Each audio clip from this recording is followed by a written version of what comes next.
Brewers have swept the New York Yankees. This one coming off a Bryce Terang homer with 2 outs in the bottom of the ninth to send the Brewers to a 4-3 victory. After the game, Bryce Terang was asked what it feels like to have his first ever walk-off home run. I wish I could tell you. It hasn't really settled in yet. It's kind of one of those things where you're just like, I just got to make sure I touch all the bases. It feels good. But you kind of just black out a little bit, So, it was cool. The Brewers now sit 22-16. That's good for second in the NL Central. 3.5 games back of the Cubs for first place. They have today off. Tomorrow, they're welcoming the Padres to American Family Field for a 6:40 first pitch. Turning to the Bucks, last night was the NBA's draft lottery. Milwaukee will pick 10th. The last time they had that pick was 2016 when they selected Thon Maker. The first round of the NBA's draft will be Tuesday. For nearly 40 years, ABC Wisconsin Apprenticeship has been helping men and women transform themselves into highly skilled trade professionals. These skills are in demand and provide strong wages and benefits for a bright future. If you're a hands-on person who likes the feeling when you get projects done, apprenticeship could be for you. Go to buildyourcareerwi.org or just search online for ABC of Wisconsin. The Green Bay Packers will soon begin Phase 3 of their off-season program. Phase 3 will be organized team activities. They'll take place late May and into June, with their mandatory minicamp coming June 9th through the 11th. And finally, Wisconsin football will begin their fall camp in late July. For the Wisconsin Sports Zone Network, I'm Ebo. So here's Bryce Terang now. 2 outs in the ninth. Terang in the center field. Grisham is on the run. Grisham looks up, and there she goes! Bryce Terang walks off the Yankees. Somebody get Billy Hall on the phone. The kid just keeps taking steps every time. Just really fun watching it. It's just fun watching it. And it helps having Churio involved back because, there's a little more help for him and William. This is where Wisconsin gathers to talk sports. Packers, Brewers, Badgers, Bucks. The Wisco Sports Show is on the air. Now, here's your host, Grant Bills. Brian Anderson on the final call yesterday. Pat Murphy, a comment after the game about Bryce Terang, who hit the walk-off, just getting better little by little every single year, starting with his quantum leap in Murph's first year as manager. And I love that call from BA. I think I'm partial to Levering in the big 2026. Probably started a year or two ago. Levering does just as many games. I just really like Jeff Levering. Don't dislike BA. But BA dialed it up for that one, the Bill Hall mention. The Brewers, they're such a fascinating and hilarious team to follow. You've never won a championship, so the lore and the history of the team is a little tortured, but we still have lots of players and moments that, Brewers fans, we love to reference. And I would imagine if you're calling games for the Cardinals, you're thinking about David Freese or other, all-time greats. Milwaukee, we don't have any championship moments. But if you were starting to work in the Milwaukee market and you were broadcasting games, you're like, okay, so what are some big-time moments that I should be aware of that would get referenced on a broadcast? Probably near the top of the list is, Bill Hall on Mother's Day. You can expect to reference that every May. And I'm glad that Brian Anderson worked that in. 20 years later, Bryce Terang hitting a walk-off, the Brewers sweep the Yankees. That's where I want to start. We'll get to the Bucks in the second hour. Some developments in the saga between Giannis and the Bucks. I wouldn't say breaking news because I don't think anything has changed, but we've got a couple of tidbits from Shams, a little bit from Jim O, and others. Developments is a good word, so we'll address those. We'll hit that right at the top of the hour at 5 o'clock, working some NFL stories as well, and I'll take your calls.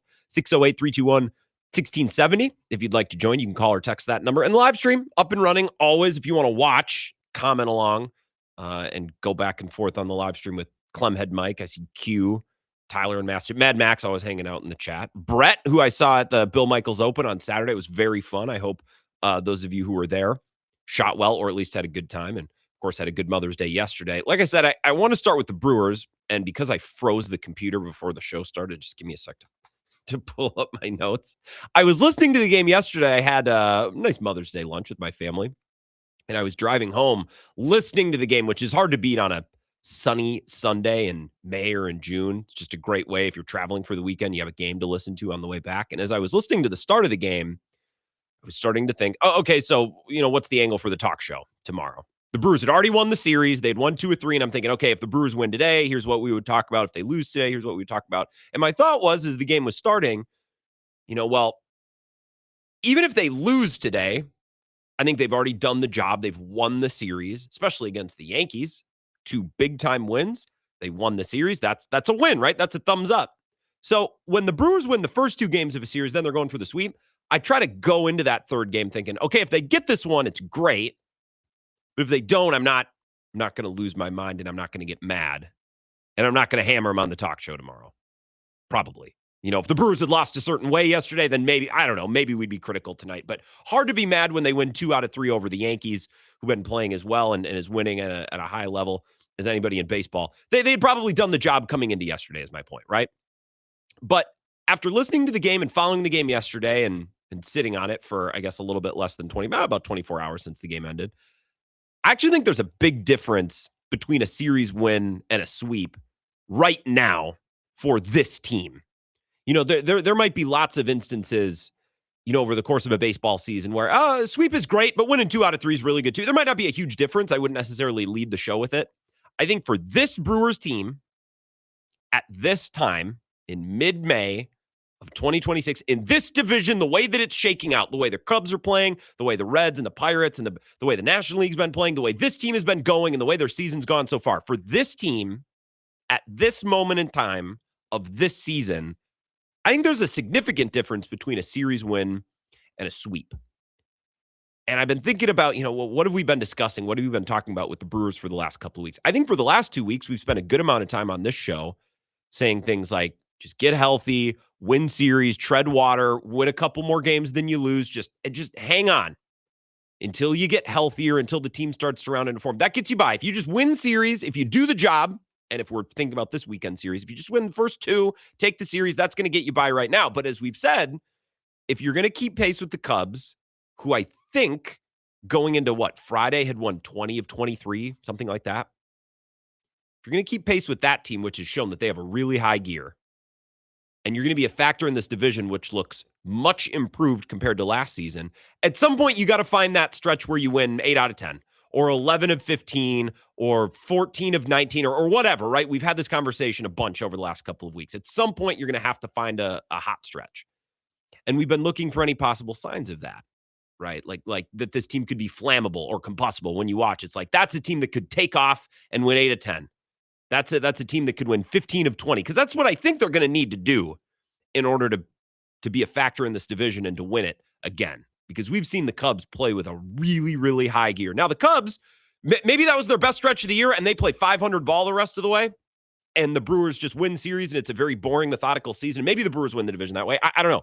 I would bet against it, because the Cubs in that lineup just have so many big bats, and they're explosive, and they can come from behind, and they can steal games that maybe they shouldn't win, and they can put together a stretch where they win 20 of 23, and they play really well at Wrigley.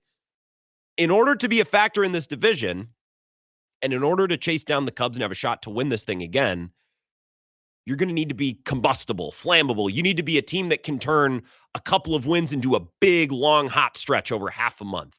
A team that wins 8 of 10, 11 of 15, 15 of 20. I'm just throwing numbers out there, right? Like at some point, you need to find a couple stretches like that. And I think it was about 2 weeks ago when they played the Diamondbacks. We did a segment or two on the fact that they found a way to pour it on in a couple of those games. They scored 13 runs in the first game of that series, and they scored 13 runs in the finale. That's a series they won. And we talked about this. It reminded me a little bit of last August when the Brewers would just snowball on opponents. They'd just run away with games. A team would leave the door open. They'd make an error. They'd drop a ball in foul territory. They would miss an opportunity to pick off a runner. Like the opponent would make one mistake.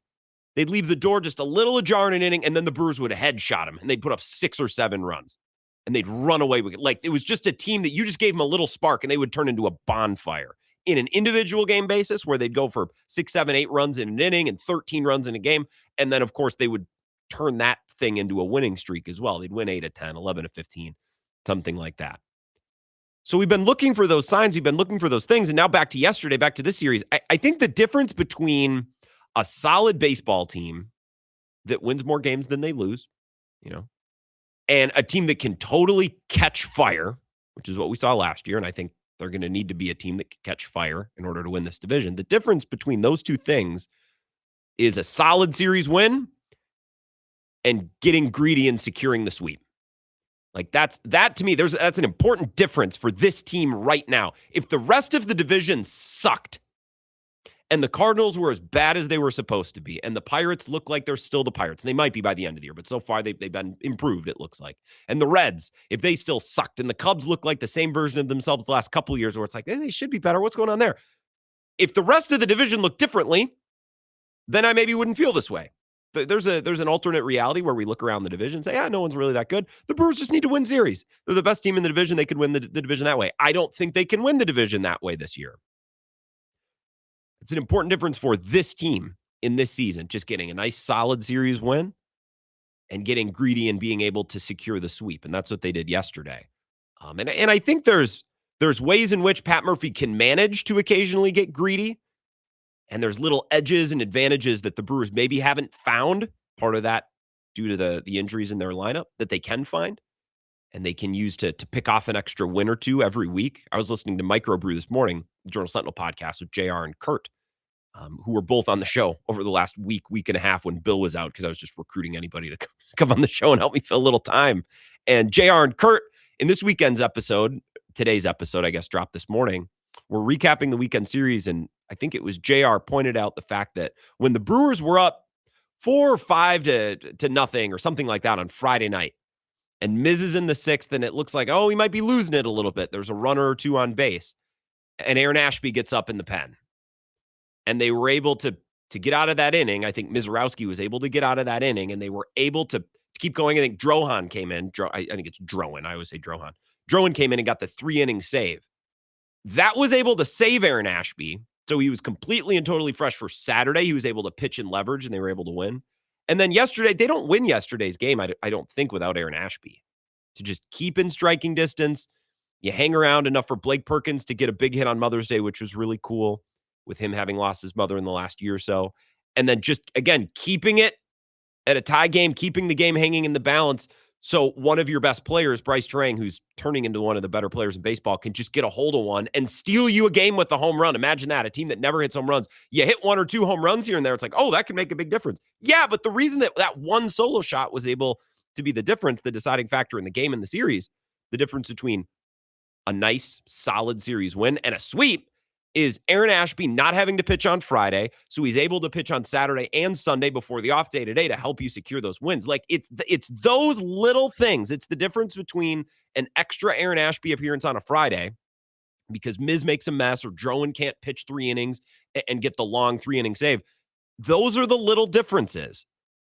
And it might not seem like a huge difference at the time because if the Brewers lost yesterday, that's still a nice series win. They get 2 out of 3. They're continuing to win series. Like, yeah, that's not a bad result. We're not sitting here today yelling about how Aaron Ashby had to go on Friday because we're talking about how the Brewers won the series, and that's a nice result.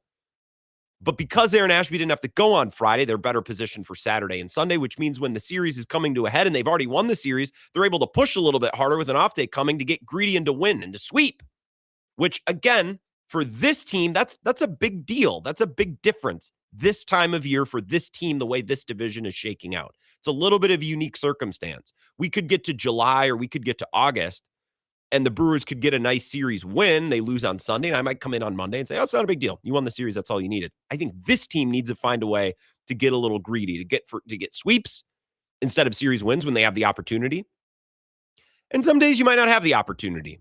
Like yesterday, if not Bednar, but who started? I want to say Drowan, but it's not Drowan. The Yankees starter. Like, if he goes 7 innings, 1 hit ball, you're like, okay, it wasn't your day. You ran into an awesome starter. It wasn't your day. But the game was there to be won yesterday, and the Brewers were able to take advantage because their stud second baseman got a hold of one. And because Aaron Ashby didn't have to go on Friday, he was available yesterday. It's these little things, a Friday night, difference that can roll into Saturday, that rolls into Sunday. And it's a big difference between winning a series, having a nice solid result, and getting a sweep. And now the team's getting healthier, playing better, trending the right way, and you're getting high-level play from crucial players. The Cubs won 20 of 23, and I think as of today, the Brewers are 3-ish games out. I don't have the standings in front of me. That's not bad. I'll take that. We had Craig Kashan on a Bills show earlier today, and I cut this sound because Craig's kind of in different words saying the exact same thing that I'm trying to say. Like, a sweep is a big difference when you're looking for little details and little things that might make you think, okay, this Brewers team has a higher gear that we just haven't seen yet. Got all the earmarkings for it, and if you're going to be successful in the league and start just moving up the ladder and whatnot, you need to have series like just what happened here, especially against a team that the Yankees came in on Friday, tied for the best record in the league, and I think a lot of people just expect them to keep doing what they're doing. But the Brewers, they just played their game every single game of this series, which was kind of cool. So, but to cap it off the way they did, and then with them just being in a position to get the great pitching and everything that happened with them over the weekend, this is absolutely one that you might look back on. And if it is, that's great because the timing is perfect. You got a few guys coming back, this week to help out, and then hopefully they get Yelich back on this next series as well, which starts as soon as tomorrow. It also sounds, just based on what Pat Murphy said, sounds like Christian Yelich is close. Now, that could mean 3 weeks, the way the Brewers handle injuries. The Brewers typically downplay injuries. It's very rare where Pat Murphy comes out and says, yeah, it's really bad injury, and then the guy's back in a week. Typically, they downplay, we don't think it'll be a big deal. I think he's fine. And then we learn that he's going, he's going to miss a month. So when Pat Murphy says Christian Yelich is close, could even be on this homestand, that's a positive development. I'm going to take it with a grain of salt because Pat Murphy isn't always when it comes to injuries. But Christian Yelich on the men, the team playing better, getting healthier, still right there behind the Cubs, which is almost unbelievable considering, the pace the Cubs were playing with for the last 2 or 3 weeks. And another thing Craig Kashan said there that makes sense to me is the Brewers really didn't play outside of their capability over this weekend. They kind of just played like the Brewers, which at times is rather unspectacular. It's not like Blake Perkins hit 3 home runs this weekend. It's not like Joey Ortiz went 6 of 8 with a homer and a double. And it's like, no, they kind of looked like their normal selves, and it worked. And it worked on a higher level than just being able to, win 1 or 2 games in the series. It worked well enough for a sweep. And again, I think there's little things tucked in there, saving Ashby on Friday to be ready for Saturday and to help you win again on Sunday. Terang hitting a home run for a team that really needs some more home runs. It's not the end of the world. And I think now that they're healthier, their home run total should increase. They should hit homers a little bit of a higher clip, but Terang stealing you a game with a home run and Aaron Ashby being available to help you get greedy on Sunday. These are the little things when you mix those things into a Brewers team that's already playing within themselves and playing their brand of baseball, which has been clear and evident from the first game of the season. It's like they're still the Brewers. Question is, are they going to be able to catch fire a couple of times this season and play at a high enough clip to keep pace with the Cubs, who are much improved? And a series sweep is a good sign. I'll take your calls on the Brewers if you want to join. 608-321-1670. A little bit more analysis based on some players we should probably discuss, like Jacob Mizorowski, like Bryce Terang, and probably Aaron Ashby, a couple stars from the weekend. So I'll continue some commentary on those guys and get to your calls next. This is the Wisco Sports Show with Grant Bills on the Wisconsin Sports Zone Radio Network. Wisconsin weather doesn't ease into spring. It keeps you guessing. That's why your windows and doors need to handle everything. At Pella Windows and Doors of Wisconsin, we build for year-round comfort. Get the look you want for the home you love with 0% financing options available. So you can upgrade now and pay over time. Plus, enjoy a free in-home consultation, expert installation, and a 10-year limited warranty. Today at PellaWI.com. Certain restrictions apply. Expires 31/2026.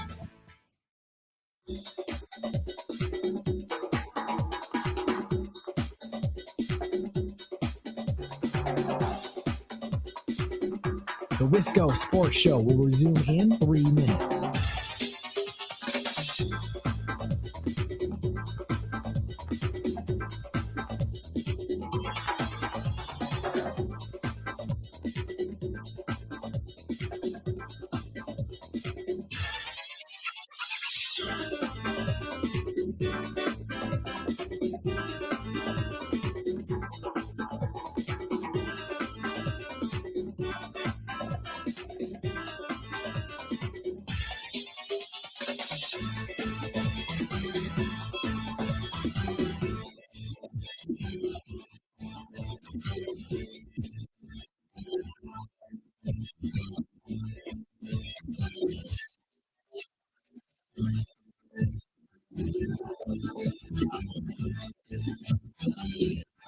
The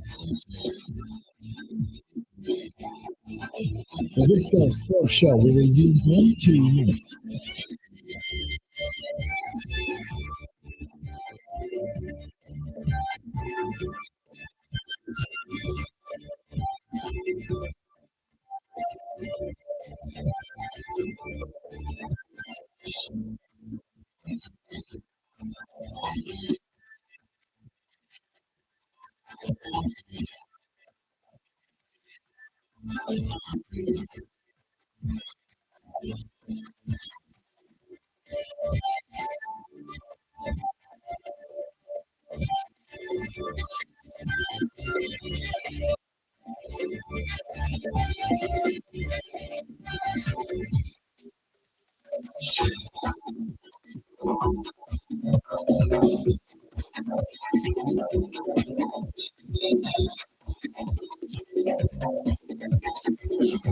The Wisco Sports Show will resume in 1 minute.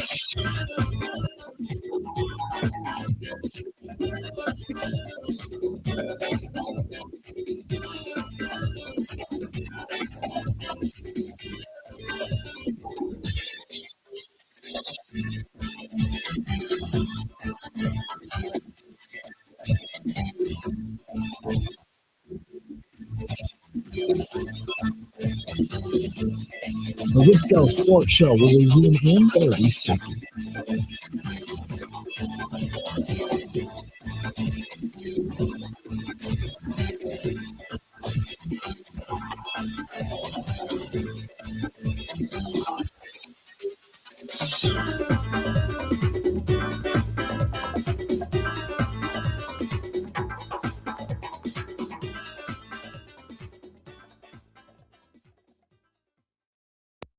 And that's the most impressive thing about Mizrachi. He's throwing a lot more strikes and going deeper into games. You don't want to see, guys like Snell only go 4 or 5 innings, 6 innings. You want to see a guy go 7, 8, 9. So he's getting better with that, with the control. I do wish he, mixed in some more speed pitches. And, the fans fear, I think it's everybody in baseball's fear, like you're throwing that hard, that consistently, guys blow out. So you'd prefer to see him, throw 102, 103, every once in a while, but not every single pitch. Bob Nightingale on Bill's show earlier today, starting the show with the Brewers. I think Brewers fans, we're actually underrating how good Mizrowski's been this year. At one point, they lost 4 or 5 straight starts. So the results haven't always been their wins and losses. I think as much as we're amazed by his velocity and his strikeout totals and some of the things he's doing, I still think we're underrating the player he's been so far this year. So I'll give you more on that here in a minute. But first, a couple of your Brewers phone calls, 608-321-1670, Wisco Sports Show. Who's this? Oh, Grant, what a weekend. Grab the ex-wife's broom. Sweep. Cone roller. It was an excellent weekend. And again, to reiterate my point from the first segment for those who are jumping in, I think there's a big difference for this team right now in a sweep and a series win. Series win would have been very nice, but I think this team, if they're going to keep pace with the Cubs and catch fire the same way they did last season a couple of times, which is what they're going to need to do to win the division, you need to win a couple of those. So I was glad that they got greedy and they were able to steal a sweep yesterday. Right. And for like a team that's made up the majority of like quadruple A players, they went head to head with the New York Yankees, the evil empire, and showed them, who's boss. It was really fitting end to the whole Star Wars week, in my opinion. The evil empire. It's funny. Like the starting pitching has been great and the bullpen has really settled in, mostly because Ashby's been nuts and Drowan's been a really nice piece. But they're still getting a lot of at-bats, Cone, to your point. Ortiz, Frelick, Perkins, who had a nice moment yesterday. Happy for him because Perkins gets sent to Nashville and is promptly brought back. They can't keep him down there. Mitchell's been poor. Hamilton's still not great. Like half of the lineup is still nothing special. So in order to ride your studs and your starting pitching to 3 wins over the Yankees, I think that speaks really highly of this team. We should be very positive today. I have no complaints. I'm going to have no negative takes on the Brewers today. Yeah, I agree. I think they did have even more opportunities to let it loose. I think, they got to Max Fried. They kind of let him get away with it. Same with Rodon. He was a little lost pitching, but, there were more runs to be had, but they got just enough to win, and that's really all that matters. Yeah, I'm very pleased with the weekend. I was told by our sports director, Zach Heilprin, that sometimes I appear quite miserable when I'm tweeting and talking about the Brewers. So we could nitpick this and that, but I'm gonna do that at a later date. I'm gonna be Mr. Positive tonight, Cone.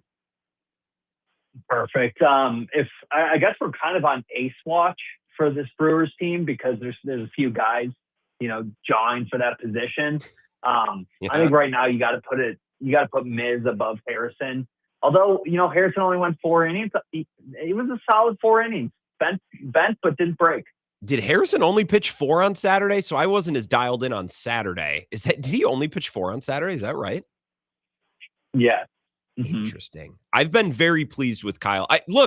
I thought the starting pitching would be fine, Cone. I did not think they would be the strength of the team. Oh, yeah, and Patrick got in the middle. That's why I forgot Chad Patrick, who looks crazy good as a reliever, by the way. I don't even hate him that much as a starter, but I love him as a reliever. So I don't know if Priester needs to get healthy or what needs to happen to keep Chad Patrick in the bullpen. He's so much better there.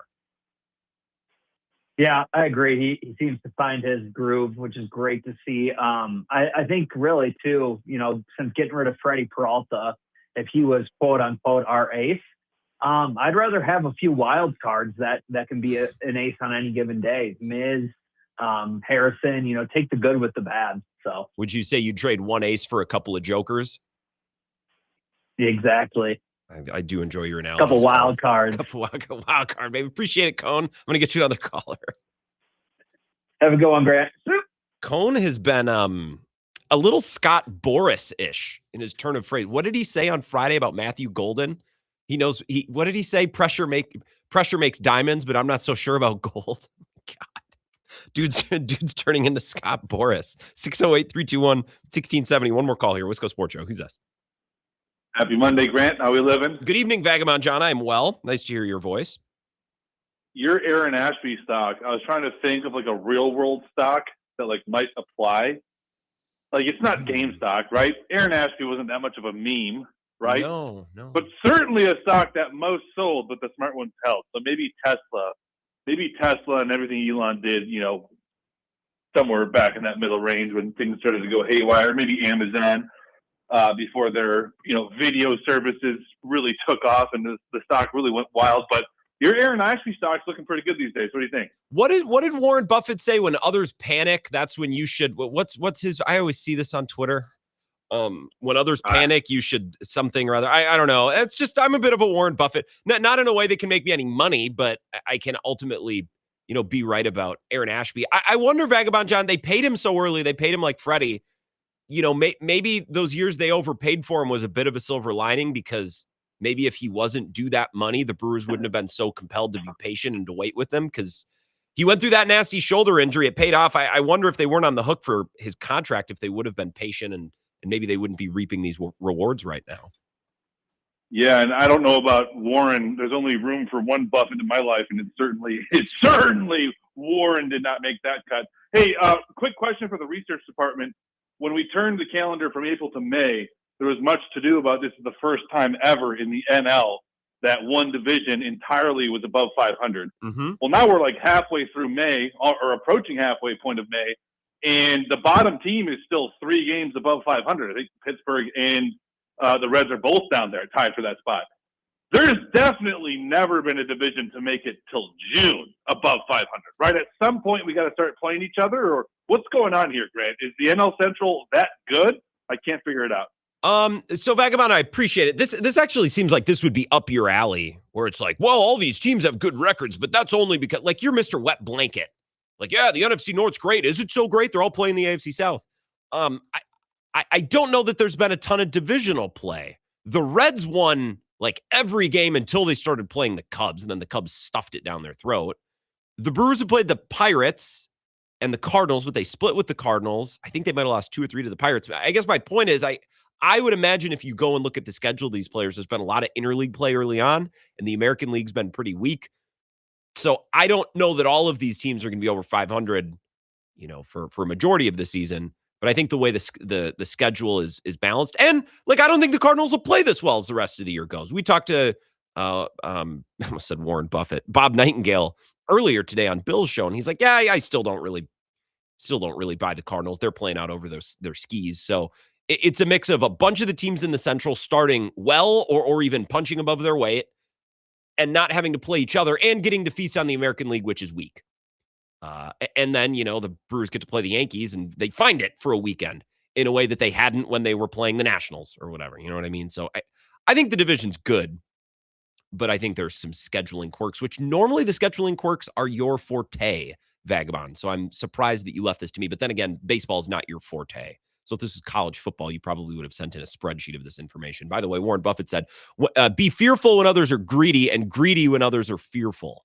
I don't know that I was greedy with Aaron Ashby stock. They paid him a bunch of money. They were going to give him every chance to get it right. And he's always had the stuff. Just got to find the control, which is, a little bit of DL Hall's issue as well. Miz has found his control. I think we're underrating how good he's been. And I know they lost 4 or 5 of his starts in a row. But I think Brewers fans, and this isn't just because I've found a positivity streak today. I would have told you this last week too. In fact, I texted this to a friend on Friday night. I could pull up the receipts, but it doesn't really matter. Just believe me. I think we're a little hard on Miz because so much of his rookie experience was untouchable, unpitchable. You know what I mean? Through the first 4 innings or 3 innings, no one could put bat to ball. He looked like the greatest baseball player to ever play. And then he'd come out and in 1 inning would look like, I don't know that this guy's played professional baseball. Like it was so bad, right? And I think he went through some lumps and certainly some growing pains last year to the point where he basically was unplayable down the stretch. And then he found it in the postseason. And I think this year, we're still viewing him through that lens of a guy who will be great in the first and the second inning, and then he'll melt down in the third and walk a bunch of guys. And the most dramatic, quote unquote, meltdown he's had was probably in Boston, but that one he was going, blow for blow with Garrett Crochet, who also lost it in the 6th. So I guess my point is, folks, even the highest level pitchers will typically have an inning in their start where they lose it a little bit, or their command waxes and wanes, or someone puts a good swing on him. Jacob Mizorowski is not that different from most other pitchers, but I think Brewers fans will watch him be elite for 4 innings, and then the 5th inning will start, and he'll walk someone, and we'll go, oh boy, here we go. Here it comes. It's like, well, no, this is actually just kind of a normal thing that happens to starting pitchers. But because, that blow-up inning, that roadblock was so tall for him as a rookie, I still think we have that in our head. Jacob Mizorowski has been really, really, really good. And if I can count on him to go 6 innings, but there might be 1 inning where he battles a walk or his command a little bit, well, if he doesn't load the bases and give up 5 runs, folks, that's just what a normal starting pitcher goes through. So I think we're so quick when Mizorowski's pitching, oh, here we go, and here it comes. It's like, well, probably not actually, because that hasn't really been the Mizorowski experience this year. And watch I say this about Jordan Love too. People say, well, he throws the most boneheaded interceptions. It's like, okay, sometimes. Do you ever watch Stafford or Mahomes or Josh? Like, all of these guys have a brain fart every couple of weeks. Now, not every week. You don't want one every week. But Jordan Love didn't have one every week this year. He had a couple boneheaded throws. But then I'll watch Mahomes like, what did he see there? Or I'll watch Josh Allen lateral it behind his head in a playoff game. Like, Jacob Mizorowski's been unbelievable. And I think Brewers fans have, maybe more so than a lot of fans around baseball, have actually underrated how good he's been this year, just because we're still watching him through the lens of the guy who has a blow-up inning where you need to go get him. And he, in most of these starts, has an inning where he walked a guy here and he had to pitch around to traffic. That's being a starting pitcher in Major League Baseball. That makes him no different than Garrett Crochet or Tarek Skubal or whoever. Every once in a while, they'll have a night where they're just untouchable and they'll cruise through 6 or 7 innings. But most starting pitchers, even the best ones, you could expect them to go 6 innings, and there'll probably be an inning somewhere in there where they'll walk a guy and give up a hit, and they need to battle a little bit. And the good ones, I've seen this from Mizorowski, get it back, and they continue their start. So I actually think Brewers fans have underrated the guy a little bit, myself included, just because we're so quick. We want to jump and say, here it comes. It's like, well, probably not. Probably not this year. Last year, sure. And we need to drop that a little bit. The show tonight presented by Road America. Their season is getting underway. So if you go to roadamerica.com, you can see their full schedule of events. If you want to look toward IndyCar, you can look at the ticket prices and get your backs. They're doing At the end of the month, 29th and 30th, you can bookmark it, get your passes for their Superbikes and Vintage Moto Fest. I told you a little bit about that last week. Race cars from every era that you can go through the decades. It's very cool if you're a car enthusiast. If it's not just about the racing, but you're just a gearhead, you're just someone who loves nerding out over cars. That spring vintage weekend, that coming up this weekend as well, will work the 15th through the 17th, or spring vintage weekend with SVRA. But the motorbikes towards the end of the month and their Vintage Moto Fest. Again, if you just want to nerd out over cars, of course, they do the June sprints and the Grand Prix. You want to take on the Indy cars. That's just for the pure racing. But if you want to nerd out over vintage cars, you can do that as well. Go to roadamerica.com. You can buy your tickets, plan your camping as well. The camping is highly recommended by anyone I ever talked to who's camped there with the RV or set up a trailer or a tent or anything like that. We appreciate Road America for presenting the show and Bill's show on our network as well. roadamerica.com for all that you need. They're America's National Park of Speed. We'll continue a little more baseball conversation. There's a Bob Nightingale story out today that I want to laugh at because I find it funny. So we'll do that next. This is the Wisco Sports Show with Grant Bills on the Wisconsin Sports Zone Radio.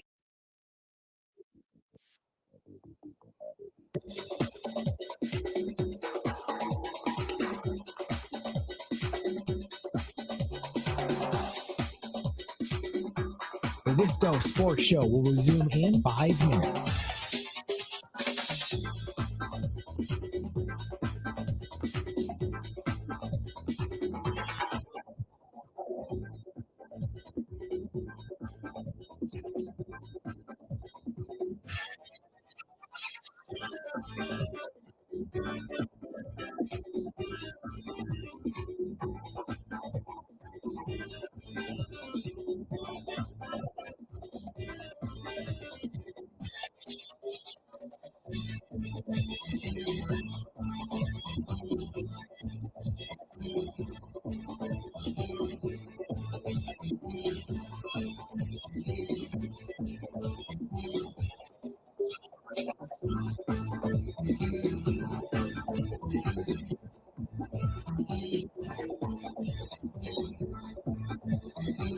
The Wisco Sports Show will resume in 4 minutes.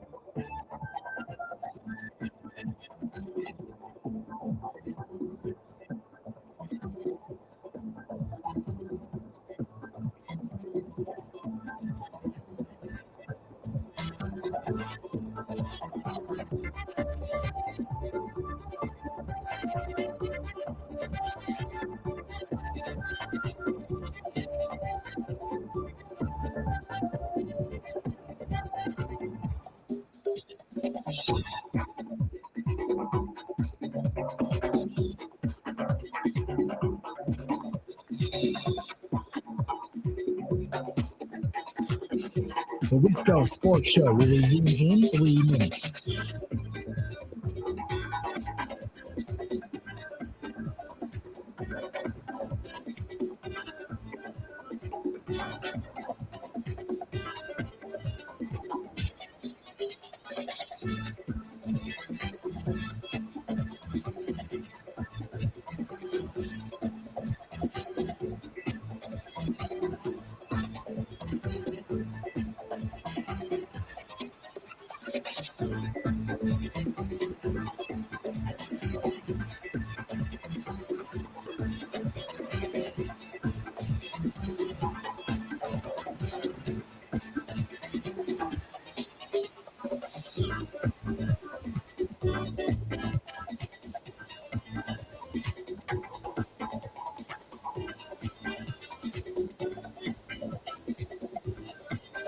The Wisco Sports Show will resume in 2 minutes.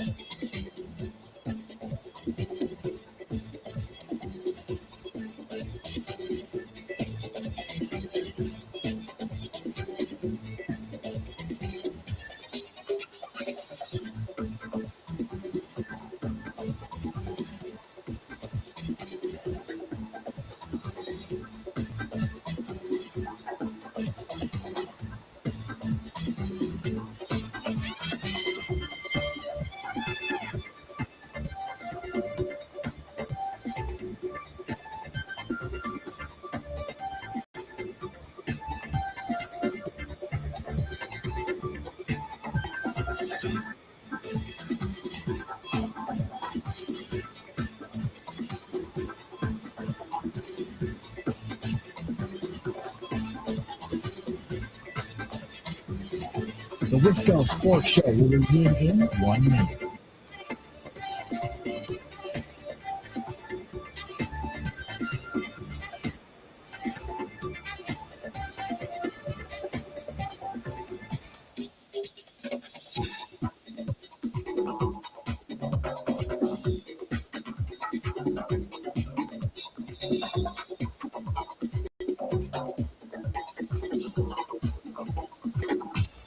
The Wisco Sports Show will resume in 30 seconds.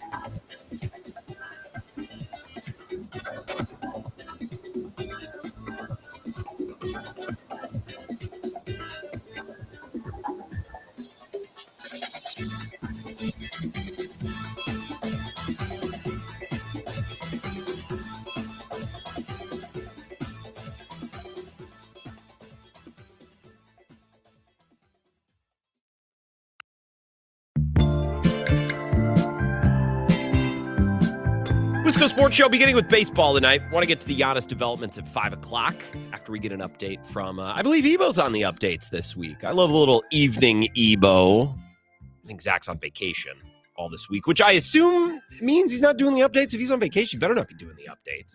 Go take your time, Zach. We'll get an update, and I want to get into the Giannis developments. They're juicy. And we can circle back, maybe to do more Brewers at the end of the show. I do have one thing I want to react to, a really funny story from Bob Nightingale. Not that it's a great story, and Bob's great. He was on Bill's show earlier today. You should go check it, the podcast. It was hour number 3. The contents of the story are funny, although Bob will have a funny tweet every once in a while. The humor is found in the contents of the story, not in Bob itself. Call first, however, 608-321-1670. Wisco Sports Show. Who's us? Hey, Grant, it's Coach Freed. How are you? Evening, Coach. I'm well. How about you? I'm doing well. How did you play this past weekend in the Bill Michaels Open? We did okay. I'm just not a good driver, so I got to work on that. I think our foursome finished like 5 or 6 under, which is how I always finish in best ball scrambles. You always think that you should be racking up birdies, and you're always close, but never as many as you think you should have. Was Kate carrying a lot of load for you guys? A couple of drives, yes. Kate had quite a few drinks. So she did hit an eagle putt. I hit a birdie putt. So we both, contributed there, but mostly it was the other 2 guys on our foursome. Nice. Yeah, I was just listening. I heard ad for the Vegas Club, and I just wanted to call in, give my opinion on a great gentleman's club. Good times there. Kind of turned me into a strip club guy back then. It turned you back then. Are you no longer? Turned into James Harden, if you will. You're no longer. Getting back into the thing. Okay. Might have to make a few trips to Silk this summer after a Brewers game, then maybe hit Pato, just have a night out on the town. Silk on Water. It's a nice club. Ebo doesn't like it because it's not fully nude. So that's a sore subject on the morning show. Okay. Well, I might have fell in love once or twice there back in my heyday. How old are you? Whatever. Don't answer that. They're old enough. Don't answer that. Anything else, Coach? Yeah. That's it. Okay. All right. Have a good one. Good luck in your return to strip club form. Bob Nightingale writing at USA earlier today about some teams that might be looking to make trades, sellers, at the upcoming trade deadline. Now we're a ways out, but we're getting to the point now where we might see the teams that are good, might see the teams that are bad. And there's one team in particular that I'm really laughing at, and I'll read you directly from, I'll throw the screenshot up on the simulcast. He's writing about the Giants. He says, the Giants would love to unload outfielder Young-Hoo Lee, $85 million remaining. Shortstop Willy Adames, $160 million remaining. First baseman Rafael Devers, $226 remaining. And Matt Chapman, $125 million remaining. And start over. They just don't have that luxury. Instead, there may be no choice but to shop their biggest trade chip in starter Robbie Ray, who will be a free agent after the season. Some executives insist they would also listen to offers for ace Logan Webb.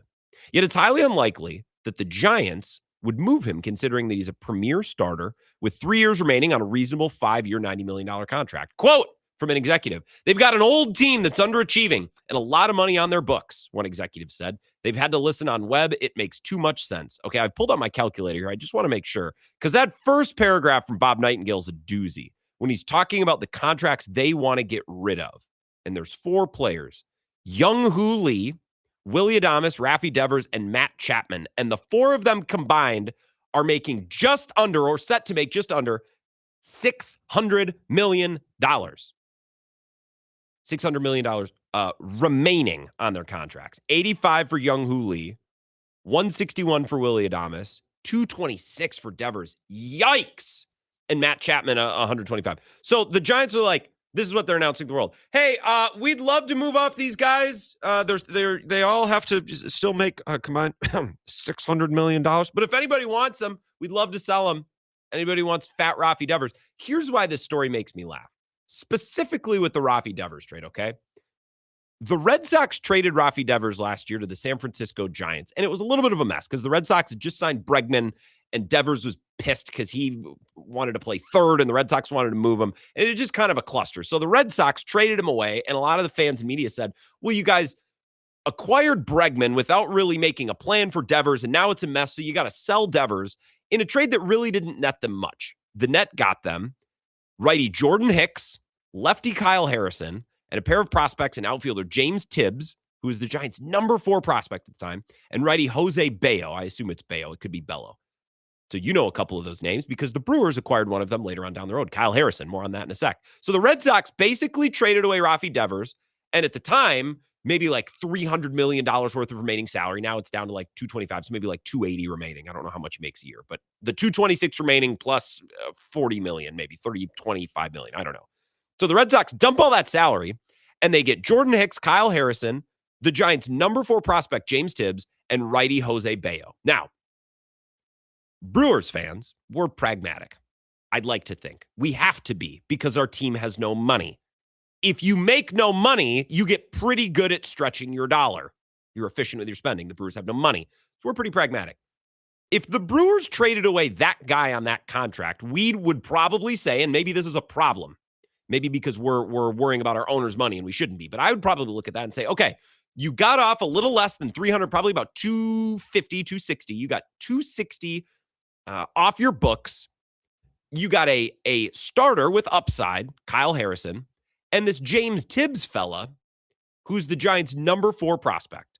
That's not bad. It's not sexy. It's not great. And you're saying goodbye to Rafi Devers, who was supposed to be the heir apparent. We're not keeping Mookie Betts because we're going to keep Devers. So that part sucks.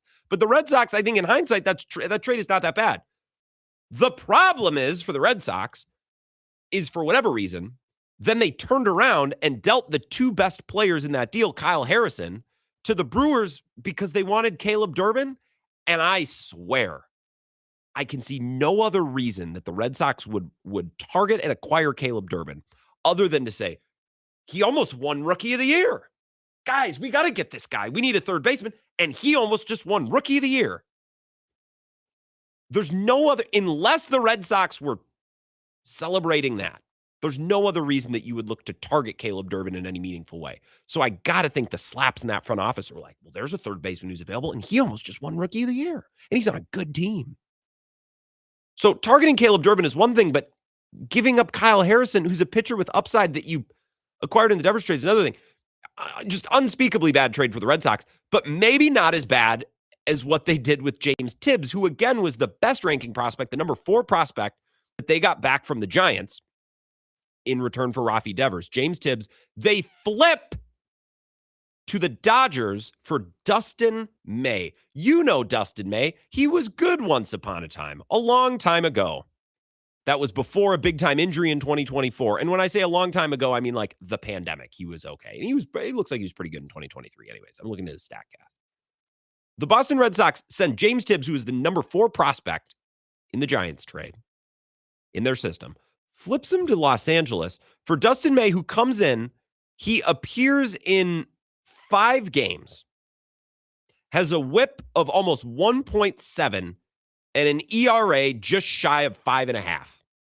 He is now on the Cardinals. And James Tibbs is lighting it up in the Dodgers minor league system.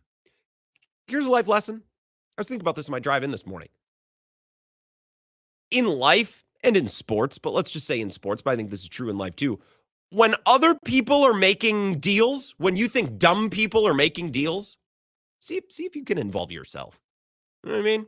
Like, oh, the Red Sox are, there's good pitchers changing hands. Let's see. Well, maybe, I don't know. Maybe let's go see if the Red Sox, maybe they'd want to flip that guy. Let's go check it out. Or the Dodgers saying, well, they had to get rid of Devers. Maybe Do you think they love Tibbs? We really like that Tibbs guy. Let's go. Let's make a call. Let's see what they're thinking. And the perfect analogy that I can think of for this, you ever play Fortnite in its heyday? Maybe you still play Fortnite. I think it's probably still a fine game. I played it a lot when it first came out.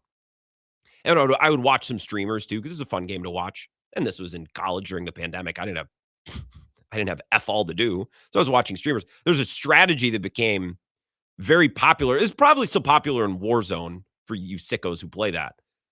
In Battle Royale games, there's a strategy called third partying. We're going to go third party, meaning we see two teams fighting. Two foursomes are fighting. We're going to sneak up, and as soon as they finish battling, we're going to come in and clean up what's left. We see these two. We're just going to wait, and these guys are fighting. They're focused on each other, and then when they're done, we're just going to run in, and they'll be weak. They'll be, they won't be focused. We'll kill third party, right? The Brewers and the Dodgers, two of what I believe to be the smarter teams in baseball, saw the Giants and the Red Sox making deals. Two dumb teams. Kyle Harrison and James Tibbs. Those players are out in the ether now. They're changing hands. Well, let's see. They're make a deal. Kyle Harrison's floating around. Let's go watch from the sidelines while this goes down and see if we can't have an opportunity. You know what I mean?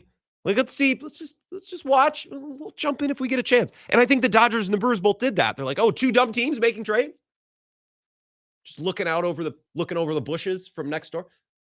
Oh, the Giants and the Red Sox making a big deal. Let's go. Let's be ready. Have the phone ready. Have the phone ready. Maybe they flip one of these guys again. They got no clue what they have. The Giants didn't know what they have. The Red Sox don't know what they just received. Let's just hey, keep the phone ready. We might jump in here. It's a classic third party. If you ever played Fortnite, you know exactly what I'm talking about. This I've found this baseball season. I've enjoyed watching the Brewers, but my fun side quest has been watching dumb teams completely and totally step all over themselves. The Red Sox have been great for this. The Giants, I can't believe the Giants. Hey, let's call Bob Nightingale. We want to make sure the rest of the league knows that we want to dump six. Duh. Everybody wants to dump $600 million in salary.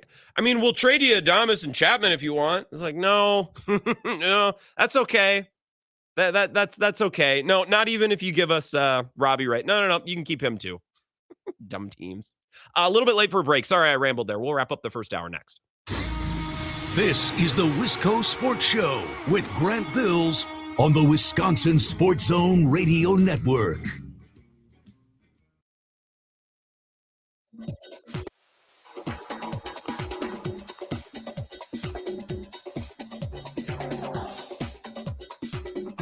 The Wisco Sports Show will resume in 3 minutes.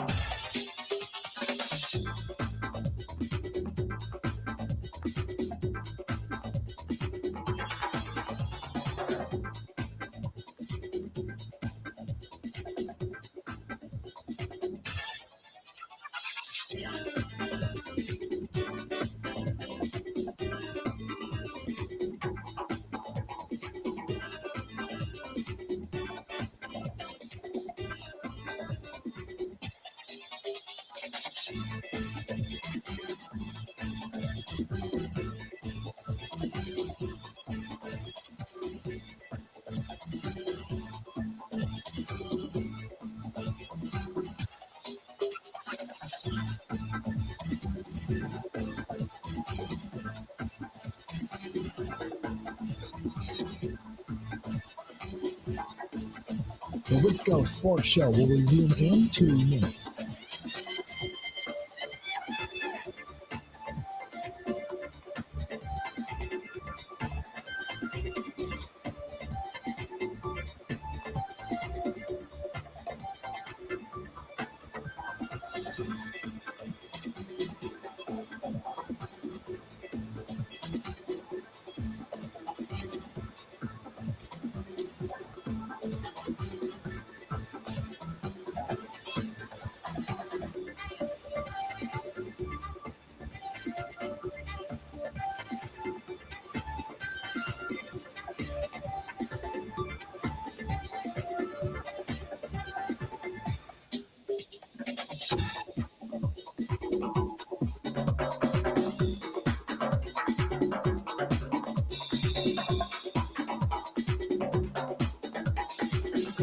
The Wisco Sports Show will resume in 1 minute.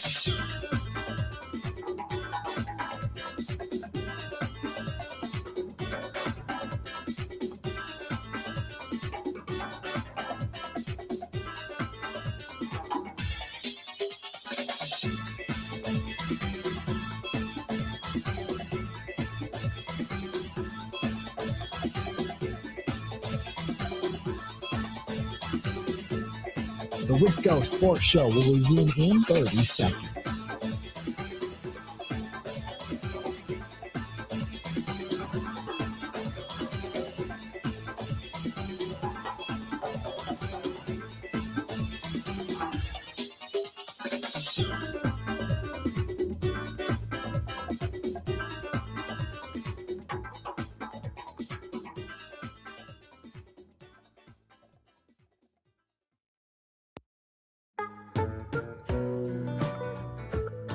Wisco Sports Show. My name's Grant Bills, and I, like the Dodgers, would like $600 million, please. Someone give me $600 million bucks.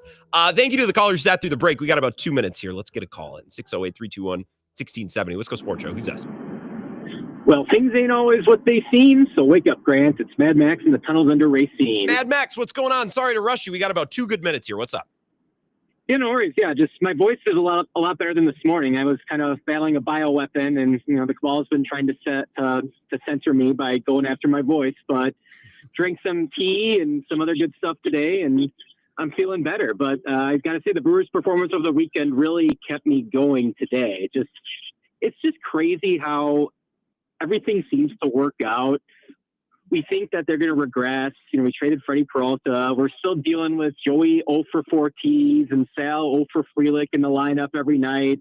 And they're still somehow winning games. I checked the stats today, and somehow they're 4th in team ERA, despite the bullpen struggles for the first few weeks. It just feels like it's been a lot worse. I think a big part of the fact that they've been able to win is the starters have been better than I would have thought. And the bullpen's been better. It's just not through the guys we thought. The dominant guys that haven't been Uribe and McGill and Koenig. It's been Drowan, Ashby, Hall to a lesser degree. And if Chad Patrick's in there, he's a stud too. So I think the team is very good, Mad Max. It's just not in a way and not through the guys that we maybe were thinking about a month or two ago.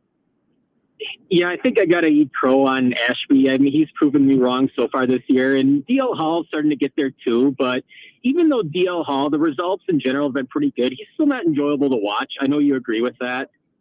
He's a frustrating pitcher because let's say he pitches 1 inning and throws 18 pitches, Mad Max. 14 or 15 of those pitches are going to be awesome. And he's going to make 2 huge mistakes. And the guy might punish him, might not. And he's going to walk almost 20% of the hitters that he faces. So, those weaknesses put a ceiling on a pitcher, but the stuff is really good. Yeah. And one last thought. As cool as the Trang walk-off was yesterday, I can't ignore the predictive programming that was put out by our great beat writer, Adam McCabalvi. Because, it can't just be a coincidence that he just wrote an article about Terang's mother the night before he hits a walk-off home run on Mother's Day 20 years after Bill Hall hit his impact walk-off while wearing number 2. I mean, they're always telling you what they're planning. So, I mean, McCalvy clearly has an inside now. And McCalvy, Mad Max, I got to run, just got that gold card, 25 years of service. So he's it's a big club, Mad Max, and we're just not in it. So McCalvy's probably got the inside line. Sorry to run here. We got to get to an update. 2 minutes, the headlines from Ebo, I believe, in this week, and then we'll get to the Giannis stuff next.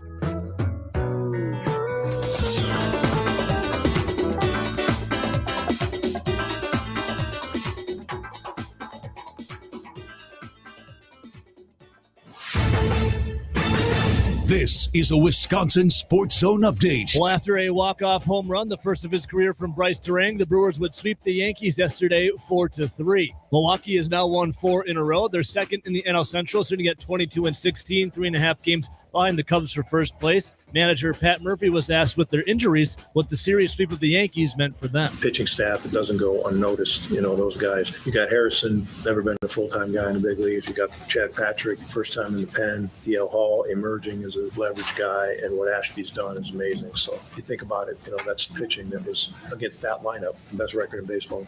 Was outstanding. But you got to, again, mention Contreras because he does it on both ends of the ball. Milwaukee now has the night off. They'll host the Padres tomorrow at American Family Field. First pitch coming on Tuesday at 6:40. Turning to the Bucks, reports are out there that they are open for business on trade calls and offers for the 2-time MVP Giannis Antetokounmpo entering the Combine and over 6 weeks away from the NBA's draft. Speaking of the draft, the Bucks had the NBA's draft lottery last night. They'll pick 10th for the first round on June 23rd.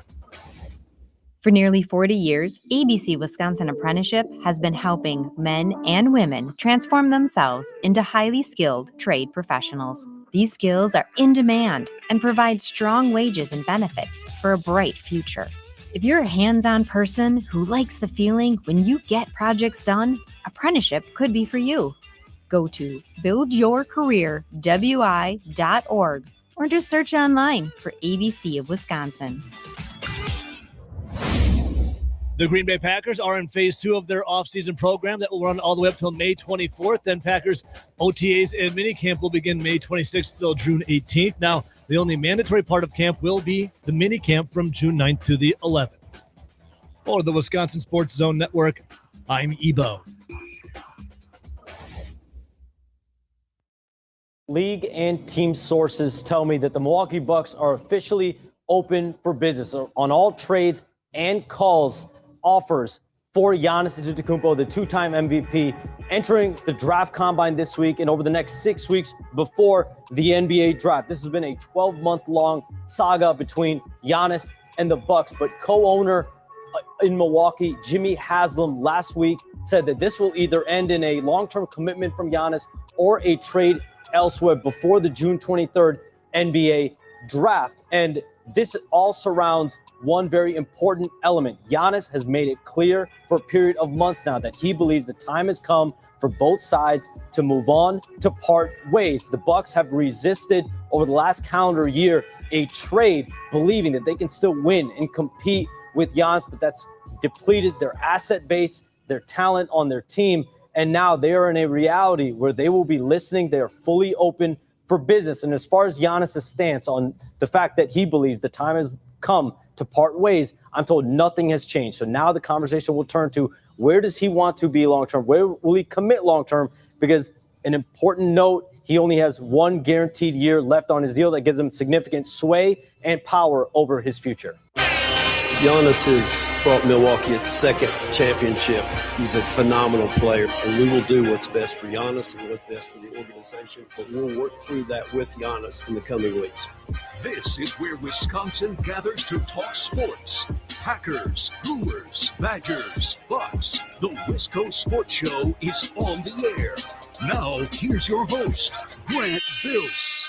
Long soundbite from Shams, I know, but that just kind of gets you caught up on, well, just about everything. No breaking news, but the next step, I think, between Giannis and the Bucks this offseason. Show tonight, presented by Road America. We're going to get to the Monday mailbag in the last 10 minutes of this hour as we conclude. So shoot me an email if you got a question.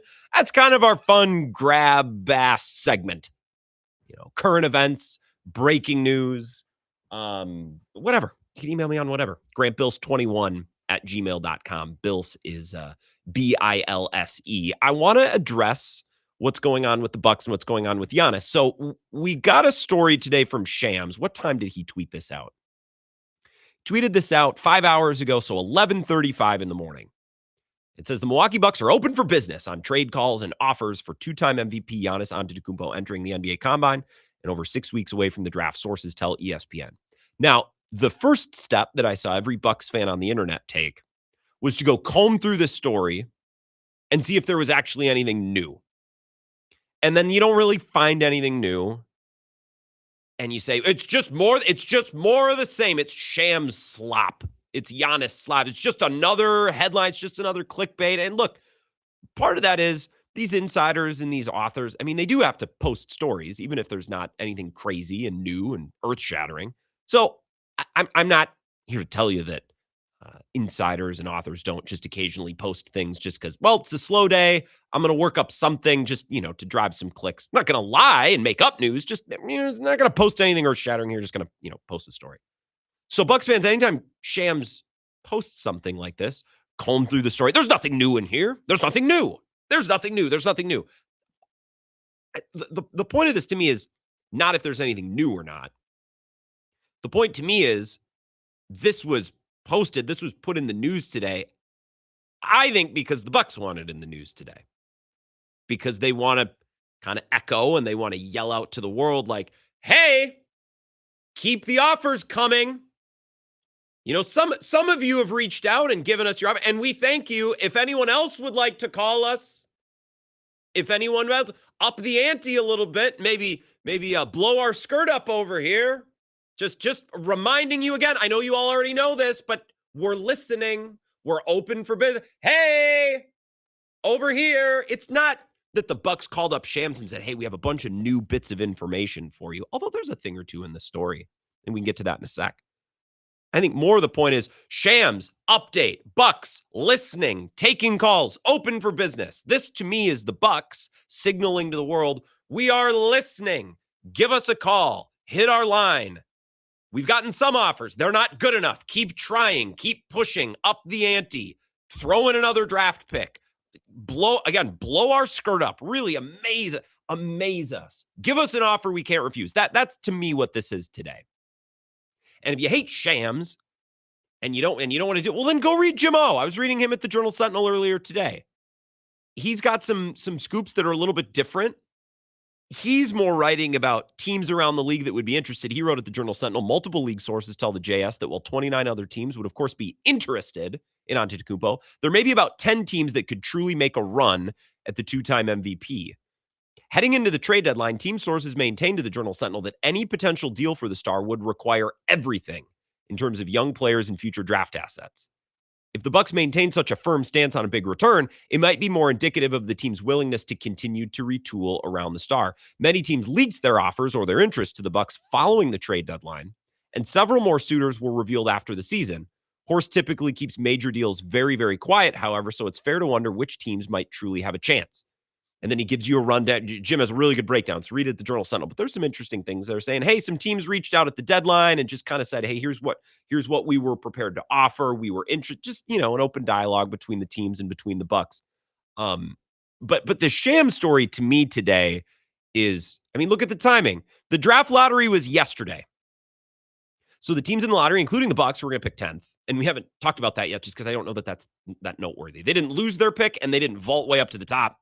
They're picking 10th, which is about what they deserve for a season that was crappy but wasn't like the worst season in basketball. So we haven't even talked about that. The Bucks have the 10th pick, but now you look around the rest of the lottery, the teams that are in the top 5. No, they're in the top 5.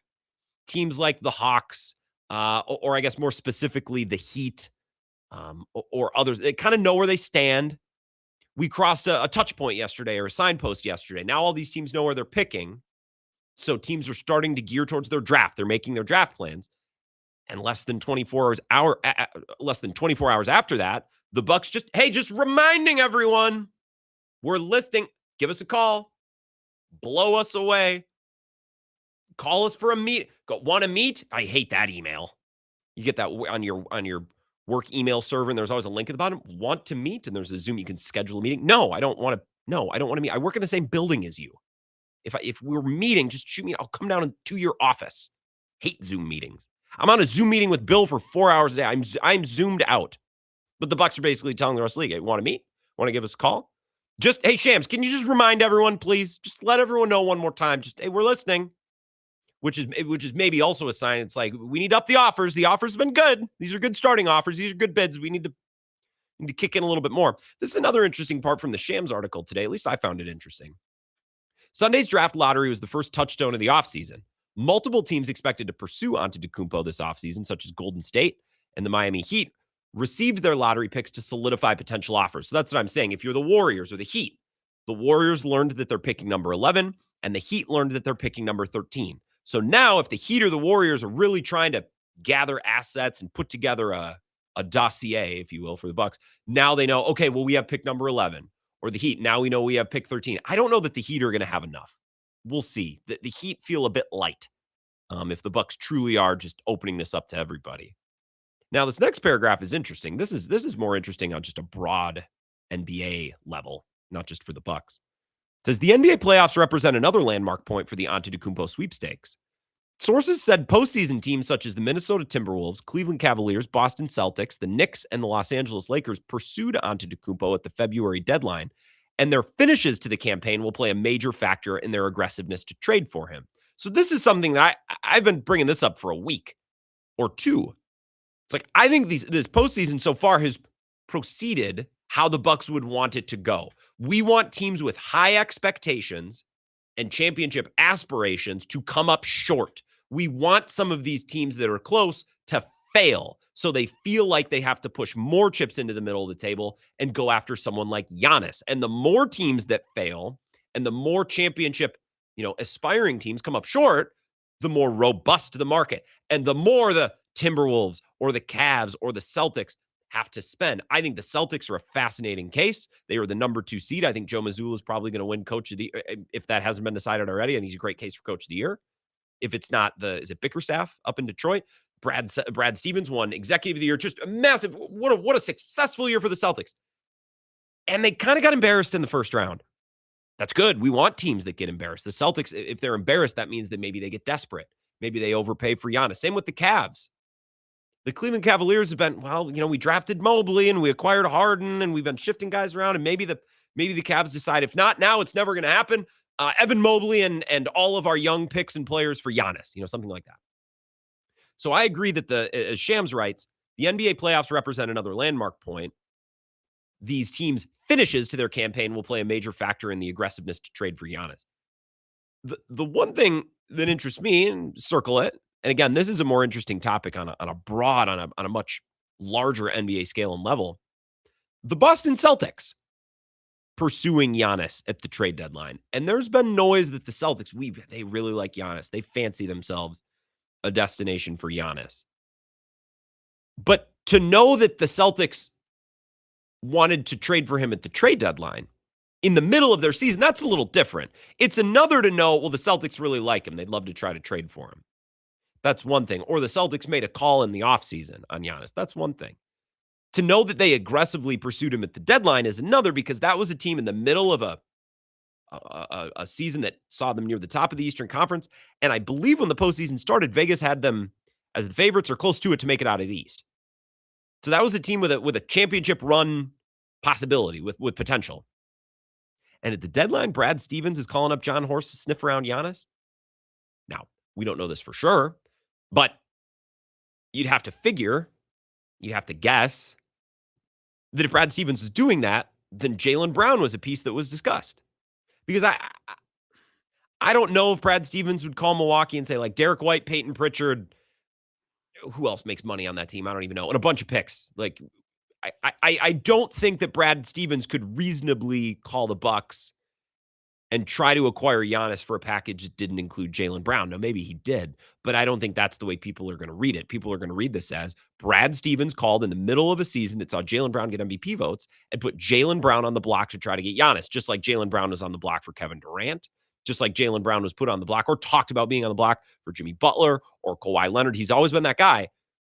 And this is now less than a week after Jaylen Brown goes on a Twitch stream and starts talking about how this was my favorite season of my career because I was the number one guy and, maybe not totally jiving with their play style. Like, this is very interesting on a big picture NBA level. And I think it's all good for the Bucks. It seems that the market is good and strong. And it seems like it's time. We don't have direct messaging from Giannis or the Bucks, but it seems like they're fixing to trade him. That was my takeaway from Taylor Jenkins' introductory press conference. It's been my takeaway from all these reporting. I mean, Jim Ozarski puts out a column at the Journal Sentinel today listing 10 possible trade partners. Just feels like it's trending that way. And I think if Bucks ownership could go back and do this again, maybe they just would have dealt him last summer knowing how this year was going to go. I think, as we've discussed, maybe a little bit of a failure to communicate. The Bucks are like, well, will you come back and try it this year? And Giannis said something like, well, I guess, all right, cool, we'll see you day one. And Giannis really was never fully in. But the Bucks kind of thought he would be because Giannis didn't straight up say, trade me, please get me out, at least not in terms that were public and demanding enough to make it happen. So there was a misunderstanding between the two parties. The season's kind of a disaster. So really, I think this is a trade that probably, had the parties been looking clearly and communicating clearly last summer, probably would have happened last summer. And I feel okay about the Bucks, capability to get a good outcome here. It's not an outcome that's going to make them championship contenders next year. But I think they'll be able to get a nice little package. And I can explain that on the other side. We talked about this a little bit with Justin Garcia last week. It's not going to feel like the Bucks are going to win this trade. But I think chances are they probably will. So we can discuss that next. If you have any calls or texts, I'll get to your texts on the other side as well. 608-321-1670. I'll pay attention to the live stream too if there's any Bucks specific comments. We don't need to stick with the Bucks for more than another 4 or 5 minutes on the other side of the break. There's 1 or 2 more things that I wanted to mention. The last week or so, I've been throwing Bucks news out, and if people call and you want to keep going, we can. Otherwise, we can circle back to the Brewers. And we have some NFL headlines, some schedule release details today as well that we can get to next. But your phone calls if you want to talk Bucks, 608-321-1670. This is the Wisco Sports Show with Grant Bills on the Wisconsin Sports Zone Radio Network.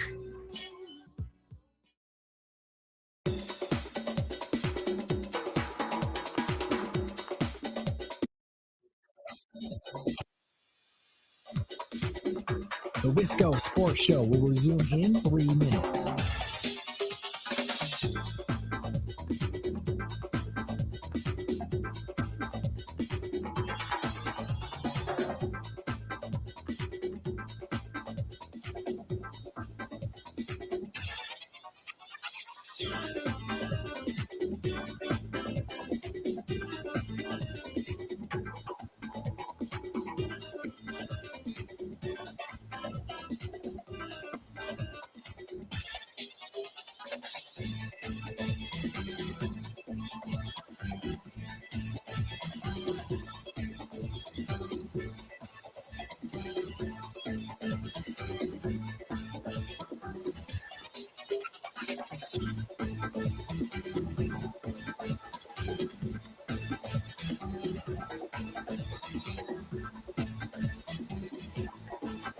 The Wisco Sports Show will resume in 2 minutes.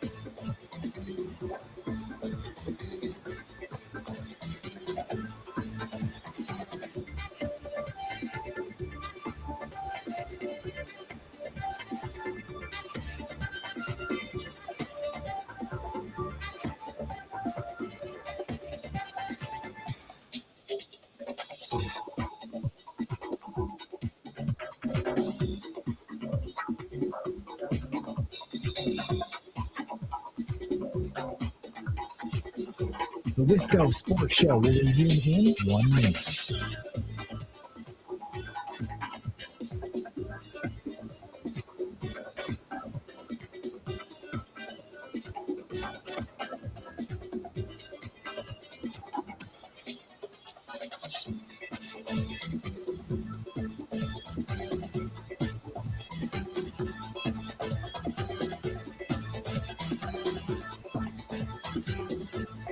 The Wisco Sports Show will resume in 30 seconds.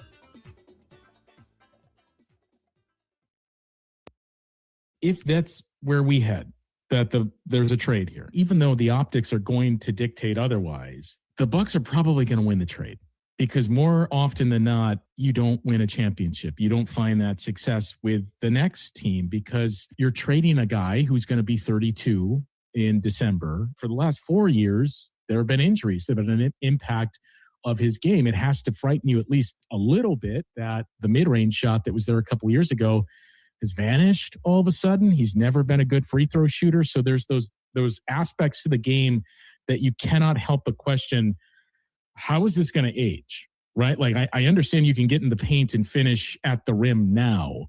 Can you do that consistently when you're 34 and 35 and 36? Look at every other instance of these trades. I mean, we saw it 2 years ago in our own backyard here where you traded for Dame, didn't work out, and it also wasn't Giannis's fault. It was Dame's fault in the eyes of many Bucks fans. It doesn't tend to work out when you make those trades. That's why I say the reality is the Bucks are very likely to win the trade if there is a trade that takes place, even if you look at it and you say, I'll just throw numbers out, for example, here, like, oh, they only got 2 or 3 first-round picks, and they got this player that isn't even an all-star, and this guy, like, wow, they got fleeced, but it's probably not going to prove to be the case. Justin Garcia, that's from Friday's show. A long cut. I know it's about 1:20, but it's good. And I think it accurately describes and represents how I feel about the situation, too. I was like, now, wait a minute. I think a lot of Bucks fans, we don't want Giannis to be traded because, well, he's like the most important Buck in 50-some years. Or maybe probably when all is said and done, the most important Buck of all time. Certainly in many of our lifetimes, or certainly of this century. And I think there's a very real thing. Bill talked about this earlier today. We don't want to see the insiders be right. Like, we want Giannis to extend here. So Shams has to suck it. Like, that's funny. I know that's very human. I get that. When in reality, what are we talking about here? We're talking about a 32-year-old forward/center who's been injured in each of the last 3 or 4 years, whose mid-range game has regressed, who can't shoot threes, at least not on a level that's going to space the floor, can't make free throws, doesn't really fit well with a lot of players. What are we talking about? You know what I mean? Like, do you really think that Giannis is going to go win titles somewhere? I don't. You don't have to agree. And this is not because I don't like Giannis or I feel negatively about Giannis. We had Craig Kashan on earlier today on Bill's show. He was talking, and Bill asked him about this. And Craig made a comment. I mean, shoot, I can play the audio here before the segment's over. But he basically made a comment. It's like, well, all the Bucks need to do is find the right collection of players to put around Giannis. And I mean, they did it back in 2021. And I was listening. It's a fine point. That is what they did in 2020. But folks, that was 5 years ago. That was half a decade ago. That was so long ago. He's 32, and he's been hurt in each of the last 3 or 4 years, most of the years or a handful of those years in the playoffs. And in playoff runs, by the way, that only lasted to the first round. It's not like the Bucks got into the second round and then he got dinged up, or the conference finals and he ran out of gas. Like, what's happening to Embiid right now? You know what I mean? They got through the first round, but then he gets to the second round. It's clear he doesn't have the runway. Giannis hasn't been able to stay healthy through the end of the first round. It's not like he can't play into June. He can't play into the first week of May. And he could go somewhere else and stay healthy. Yes, I'm aware of that. But I wouldn't bet on it. The Bucks are trading away a 32-year-old big who relies on physicality, whose mid-range game has regressed. The three-point game never got there. The free throws aren't reliable. Difficult fit with teammates. I think the ego is there in a way where it maybe wasn't 5 or 6 years ago. What are we talking about here? The Bucks are probably going to win this trade. I guess there's a reality where he goes and he's amazing for 5 years and he wins 2 more MVPs and he wins a couple titles, but I certainly wouldn't bet on it, folks. I was listening to the Bill Simmons podcast today. Honestly, I don't have anything against Bill Simmons. It's just I don't really listen to that many sports podcasts or shows anymore. I listen to like 1 or 2 things. I listen to the Microbrew podcast. I'll listen to Ebo in the morning when I'm out and about. I listen to Felger and Maz because I love the radio show. That's about it. Sometimes I'll watch a First Things First segment if Nick Wright's talking about something that interests me, but that's really it. But today I had some downtime this afternoon. I'm like, I'm going to listen to the Bill Simmons podcast reacting to the lottery yesterday, because that'll help me. Like, I don't know enough about this. I should at least get a little bit of a grip of what's going on at the top of the draft. And I didn't really enjoy it because it was mostly Joe House, celebrating his Wizards getting the number 1 overall pick, which is fine. I think Joe House is funny, but like, that's really the type of sports talk radio or sports talk I don't care for, where it's like, my team did something. It's like, I don't really care.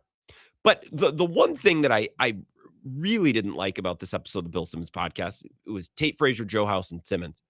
And Tate Frazier was saying about a potential Giannis trade. It's like Giannis could really shape or build his legacy here. Let's say he were to go to Boston, which seems like there's a lot of buzz there right now. You have the full, heft of the Boston media behind you, which gives you a bump. And if you go to Boston and win 2 more titles, like think about what that would do for his career. And I'm like, what are we talking about? We're building a hypothetical and we're kicking around what Giannis's legacy could become if he were to go to Boston and win 2 more titles. Guys, he hasn't been out of the second round since 2022. It's 2026. Am I taking crazy pills? I'm over this. I think the Bucks are over this. I think the Bucks are beyond over this, to the point where the Bucks are going to trade Giannis away, and Giannis is going to come out and say, "Hey, they didn't want me anymore," just like Favre did, just like or Rodgers. I think to a lesser degree, because Rodgers got a little weird, and pandemic vaccine commentary notwithstanding, he's just kind of an odd guy. Mark Murphy says he's a complicated fella. I don't even feel however you want about his vaccine and pandemic stuff. I realize that's lightning rod. Just the disappearing in the offseason, but I don't believe that Rodgers was ever a bad guy. I don't think he was ever that driven by ego. I think Favre was an ego maniac, and he didn't always do it because, I believe that Rodgers goes on offseason retreats because it helps him. And while that complicates matters for a team, I don't hold that against Rodgers. I think Favre was that way because Favre wanted to be a prick. I hold it against Favre. I don't hold it against Rodgers. I don't think Rodgers was a catastrophe. I don't think he was a giant dick at the end. I think he got old, and the Packers had a chance to draft somebody, and it lined up where it worked out. And for that reason, I don't feel like there's a ton of animosity between Rodgers and the Packers the way there was, between Favre and the Packers. But Favre at the end is like, well, shoot, they don't want me anymore. It's like, well, why do you think that is, Brett? It's because you're acting like a raging a-hole. Now, I don't think Giannis is acting like Favre because I always point to Favre as that's a guy who is difficult to be difficult. That's a guy who acted like a prick because he could, and he could get away with it. And I think it got him off too. Favre, Rodgers is weird, but I think he's weird because he is living his life, and I don't hold that against him. And weird, when I say he disappears in the offseason, or he talks about his interests on podcasts, and people are like, what's he doing? No, I just think that's Rodgers. I think that's a bad thing, but I think it got complicated for the team. Favre was just a dick to be a dick.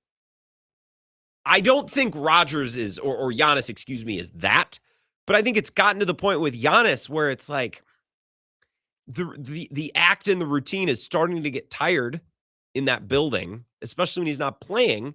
And what's going to happen, I think, here, I'll spoil what's going to happen in the next month or so, is Giannis is going to be traded, and Giannis is going to be like, I wanted to stay, but it's like, Giannis, why do you think the Bucks eventually decided they're going to trade you? They didn't want me anymore. Why do you think that is? You know what I mean? A couple of texts on this here. Coyote Mike. So I'm driving through Wyoming, headed up to South Dakota Spearfish area right now. Quite a series versus the Yankees. Renewed a lot of hope going into the end of May. Do you think the Cubs are looking over their shoulder? Yeah. How could you not be? Yeah, 100%. Johnny Cribbage says, Giannis, players at 32 need to evolve. MJ added threes. Dirk added a fadeaway. Cat added assists. Yes, the Bucks will win as Giannis will only evolve. Look, I don't think the Bucks are going to get better without Giannis. No, I think they'll suck. But I think they're going to come out ahead assets-wise. How they spend those assets and those picks, well, that's something entirely different. But I don't think Giannis is going to go somewhere and stack up titles. And I don't think the Bucks did Giannis any disservices while he was here. They traded every pick and made every move and extended themselves fully. They got hurt in a couple of playoff runs. They didn't get it done in 2019. They got hurt in 2022. God knows what happened against the Heat in 23. They had opportunities, and the players didn't get it done, or the coaches didn't get it done. I'm going to be able to sleep fine knowing that the Bucks did everything they could to try to win around Giannis. Dave from Monona says he's not going to any team in the East. I don't know. I'd trade him to a team in the East. I don't care. I think the Warriors would probably be my favorite spot, but if you can get the best ass, I don't send him to Boston. He's not going to win anything. I think. You can disagree. Madtown Ryan says, basically, we suck so bad we need to get rid of our star because we have no draft picks to build around them and no draft picks to build around over the draft pick. We need to start over. There's never been a text that made less sense than those words. But yeah, it would be great if the Bucks could get one of their picks back from the Hawks, for example, because then if they want to tank next year, they're in control. If they tank and suck and they get a good pick, it's their pick. Andrew and Appleton on Shams. Then we'll take a call. We'll wrap it up. We'll get back to the Brewers. Andrew and Lacrosse, really ready to ship Shams into the sun. This is what, the 5th report he's come out with in the last 2 or 3 months and nothing has happened previously? How does this guy still have an insider job? Well, over the last 2 or 3 months, they were never going to trade him. The season's not done yet. Yeah, Shams is annoying. But I put plenty of this blame on Giannis as well. And part of it is just, guys, that's how sports works. Like the insiders and the writers are just, they got to keep the machine moving. It's a slow day. What can we post? What can we say? If Giannis doesn't get traded and he signs an extension, you can all middle finger and victory lap Shams. I don't think right now is the time because I think he's about to get dealt. One more call here and then we'll take a break. Wisco Sports Show. Who's this? Dean. What's up, Dean? How's it going? The one thing I can say that's relevant to an NBA conversation is this. Looking at Twitter, and you may have covered this, but there was a photo of Giannis with his baby stroller at the Milwaukee Zoo. Yeah. And someone basically said, like, leaving this guy alone, and then Giannis retweeted and said, "Thanks, bro." Yeah, I'm not gonna bother him. And Giannis said, "Thank you." Yeah.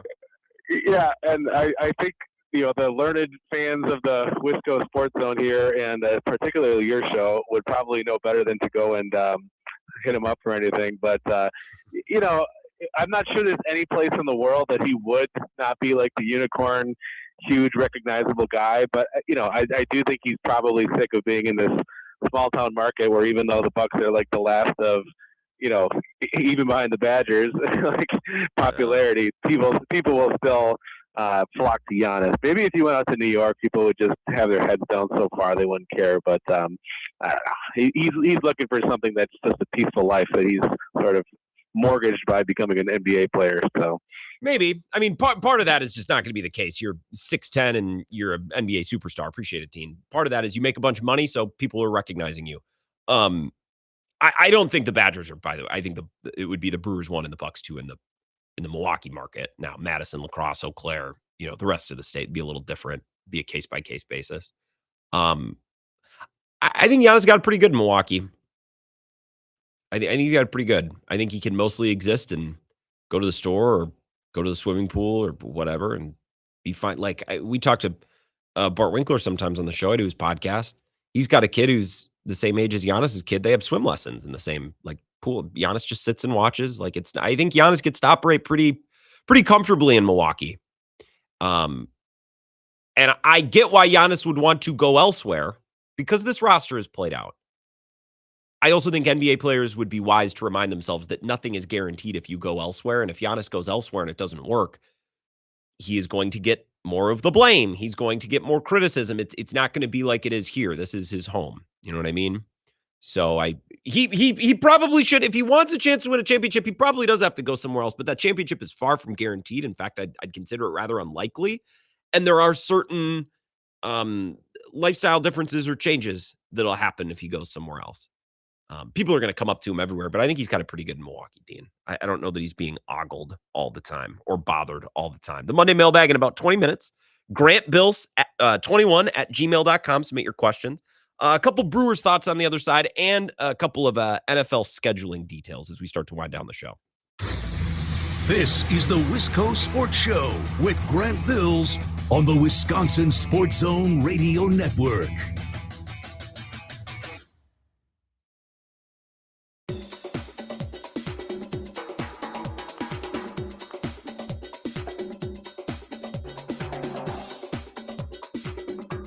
The Wisco Sports Show will resume in 5 minutes.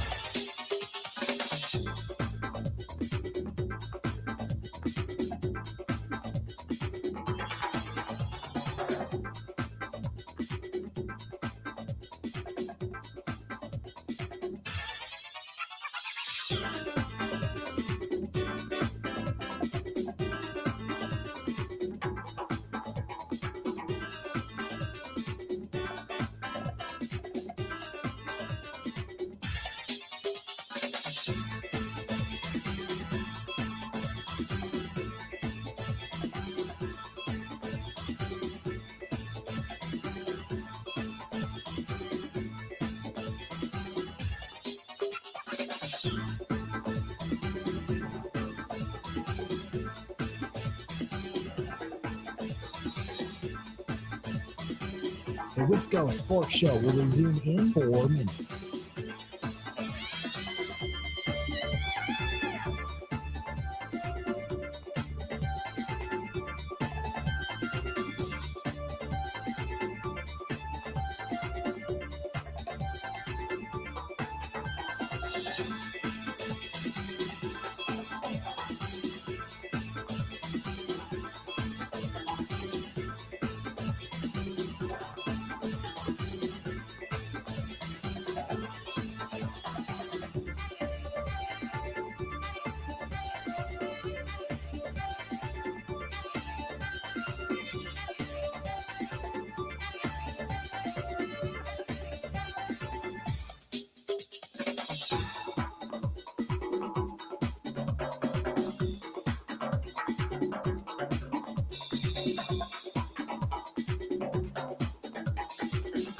The Wisco Sports Show will resume in 3 minutes.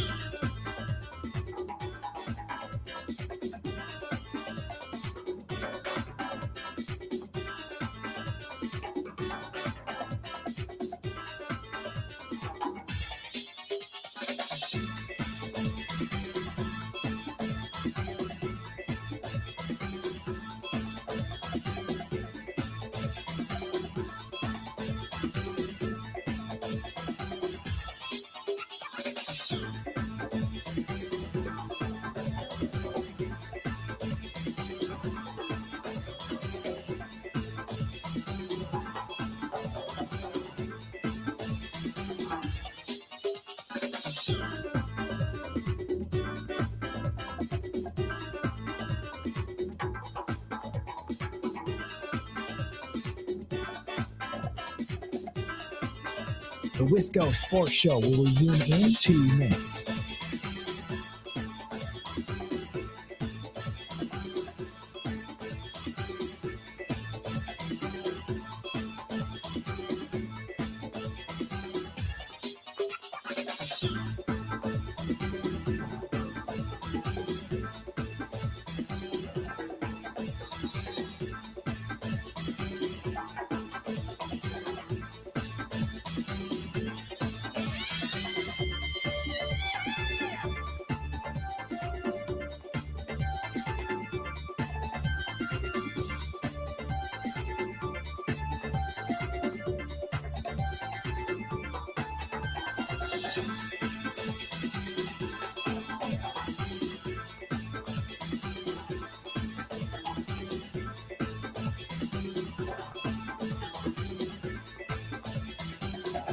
The Wisco Sports Show will resume in 1 minute.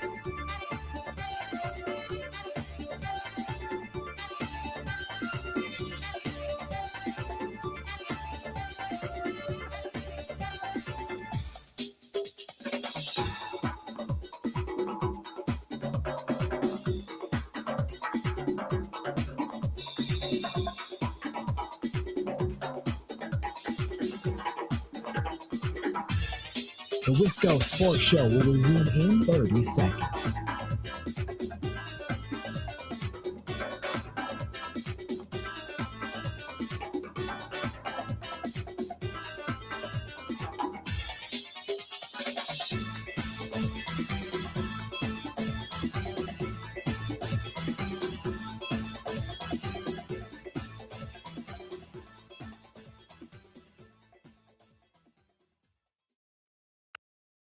I mean, the Cubs are playing way over their head for a while. They weren't going to keep that up.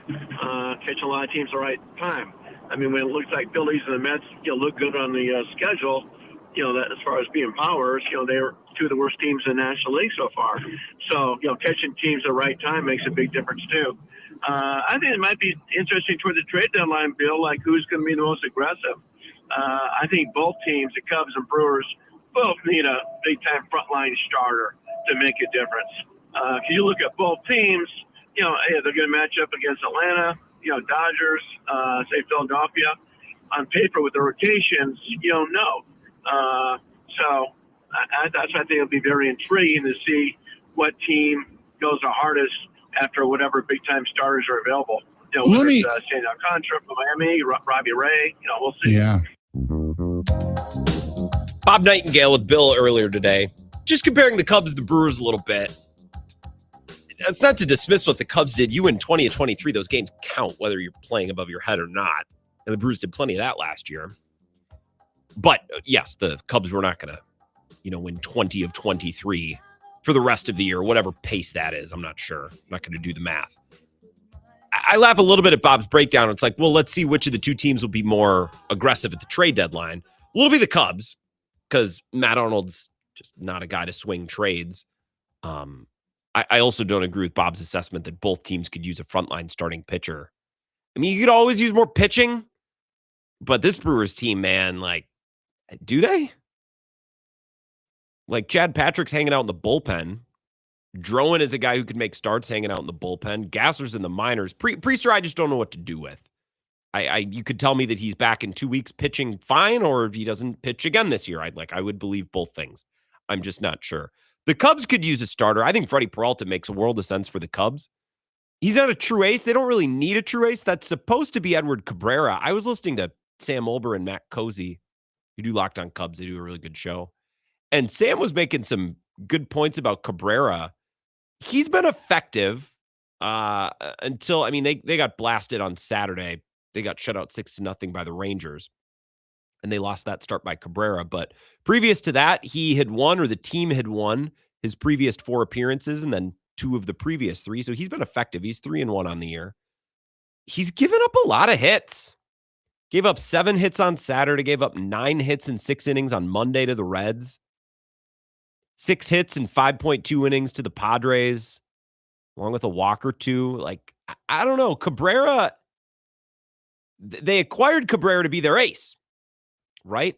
Guy who throws really, really high-level stuff. Traded Owen Casey to bring him in, which the Cubs should trade prospects like that. Big-time teams with big-time payrolls should not be afraid to part with prospects. I wonder exactly what Cabrera is going to be. Matt Boyd had, meniscus surgery. Justin Steele had a setback. Cade Horton's going to miss the year. So the Cubs are really lacking in starting pitching, but they have offense in spades. However, we've seen in the Craig Counsell era down in Chicago, that offense is, what's the word I'm looking for? Not likely to go dead, but they are liable to go dead for stretches that isn't really explainable. Ballesteros has cooled down a little bit. Nico Horner's cooled down a little bit. So we will monitor the Cubs situation. I don't think the Brewers need a starting pitcher. The Cubs will probably be aggressive and looking around for starting pitching. I did save, let me see here, Bob Nightingale, whose story we were looking at a little bit earlier. And now, of course, I can't find it. The hell with it. But Bob Nightingale writing about teams that might look to sell, and he had a tidbit about the Mets. And I just want to see what he had to say about Freddie Peralta. The Mets absolutely stink. Harsh, Bob. And rival executives believe they have virtually no chance to turn it around. But hey, crazy things can happen. The Mets had the best record in baseball last June, sitting at 45-24, 90% chance to make the playoffs till their historic collapse. Still, execs and scouts believe the Mets just don't have the personnel to turn it around, putting out lineups that look more suited to rebuilding teams than the most expensive in baseball. This is why the Mets soon may be the center of attention once they realize this season is a lost cause, letting their rivals know they are open for business. 3 of the top trade chips in the game in starters: Freddie Peralta, Clay Holmes, and infielder Bo Bichette. Peralta, 2-3 at 3.12 RA, acquired from the Brewers in January as a free agent after the season, after failing to reach an agreement on extension.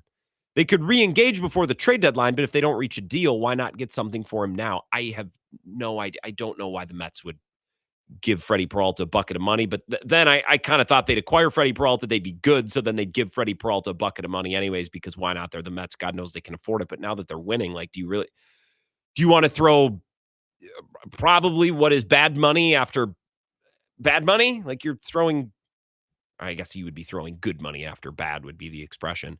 Freddie Peralta and the Cubs would be very interesting. Craig Counsell with familiarity there. Be interesting to follow and interesting to see what the Cubs do. I feel fairly confident that the Brewers aren't going to do anything. The thing that they might do as the year goes along is elevate Jet Williams and or Cooper Pratt. I feel pretty confident that Matt Arnold will not be looking to swing a big deadline deal. And they don't really need one in the starting rotation. They could use a bat. Honestly, they could use an outfielder probably more than anything. The left side of the infield needs improvement. If that improvement is coming internally, I don't know if I feel the same about the outfield. And the outfield is just as bad, if not worse, especially since Garrett Mitchell, returned to, Garrett Mitchell form, let's say, over the last couple of weeks. Jacob Mizrowski talking about going in deeper into games. They got 6 innings out of him on Friday, which allowed them to turn it over to Drowan for 3 innings, which allowed them to save Ashby for Saturday and Sunday, which helped them get the sweep. As we discussed back at 4:00, that was a big sliding doors moment for the weekend. Mizrowski on going deeper into games. I think it's also with adrenaline. I think that's a part of it too, is like you kind of settle in and, figure out a way to get through those innings because, they're going to be tough. In the, it's the second, third time that those guys are going to see you. So it's like probably the toughest time of the game. So you got to figure it out and figure out, a way to get through it. And Pat Murphy then talking about the physical drain that it took for Jacob Mizrowski to get through 6 innings. These cuts courtesy of Mike Clemens. When you come up and you're throwing real good, you don't realize how much it is to get 6 innings in a big league game against a lineup like that. You don't realize the conditioning that it takes, the mental up and down, just the exhaustion, the adrenaline, everything that it takes. It's like a fighter learning to fight multiple rounds. When you only fight 3 rounds all your life in amateur, and then you turn pro, and then all of a sudden you got to fight 6 and 4 and 5 and 6 and then maybe 8, you don't realize, God, I never trained like this. So I think Miz is getting that education. Learning how to become a pitcher, not just a thrower. And we've had that conversation about Sproat, and we've talked about that contextually with Brandon Woodruff too. I think a guy who's a great pitcher if his body will just allow him to throw. We also on Saturday, we didn't talk much about what Logan Henderson did, that would have been Sunday. It's going to be tricky for the Brewers to put him back down. And I don't think he was his best self yesterday, although with a chance to sweep against the Yankees, I'll take 5 innings, 4 hits, 2 earned runs, 5 strikeouts. Like, I will take that.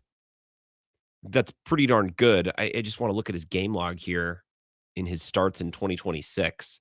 Because I think yesterday was probably his worst start. Yeah, which is funny. I guess his only other previous full start was against the Nationals. 6 innings pitched, 3 hits, 2 earned runs, 8 strikeouts, no walks. This is a guy who needs to stick in their rotation. I would also like Chad Patrick to stick in the bullpen. I think he's better there. I guess we got to figure out what's going on with Brandon Sproat. God knows we spent enough time talking about that last week, so we don't need to belabor the Brandon Sproat talks. We can revisit when he has another appearance. We'll get to the Monday mailbag next. So submit your questions. Grant Bilse, BILSE 21 @gmail.com. A little bit of a fun segment. We can talk about a little bit of everything. We can leave the sports world. I see a couple questions in the mailbag. Wouldn't complain if we got a few others over the break. So fire away, grantbills21 @gmail.com. We will conclude the Wisco Sports Show coming up next. This is the Wisco Sports Show with Grant Bills on the Wisconsin Sports Zone Radio Network. Wisconsin weather doesn't. It keeps you guessing.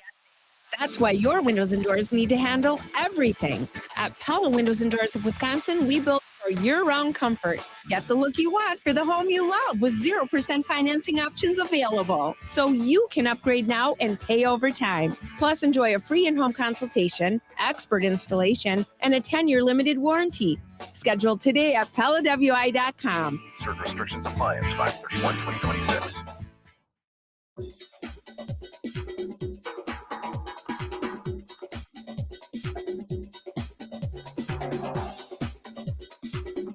The Wisco Sports Show will resume in 3 minutes.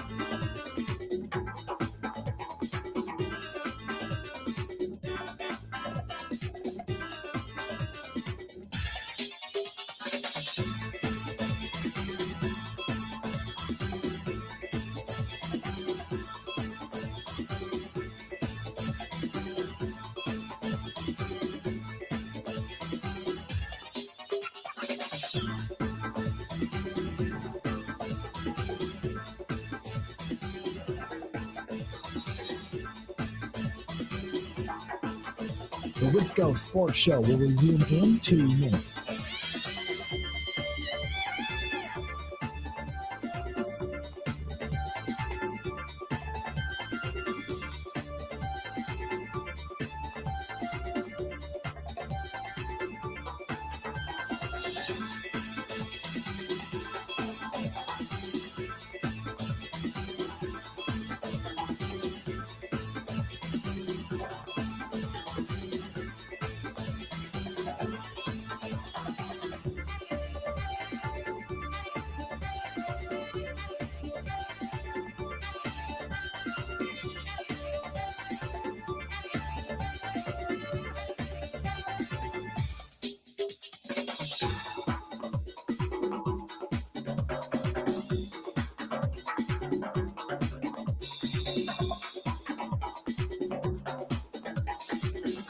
The Wisco Sports Show will resume in 1 minute.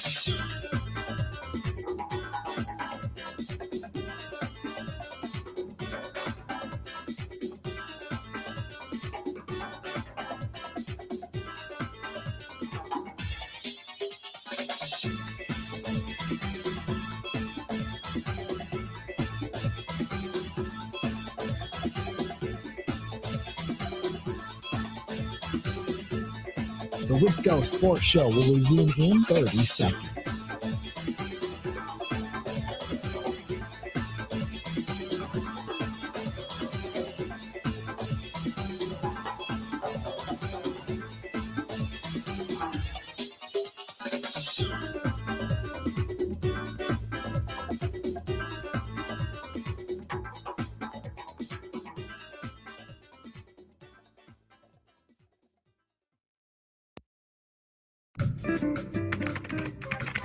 Because the mail never stops.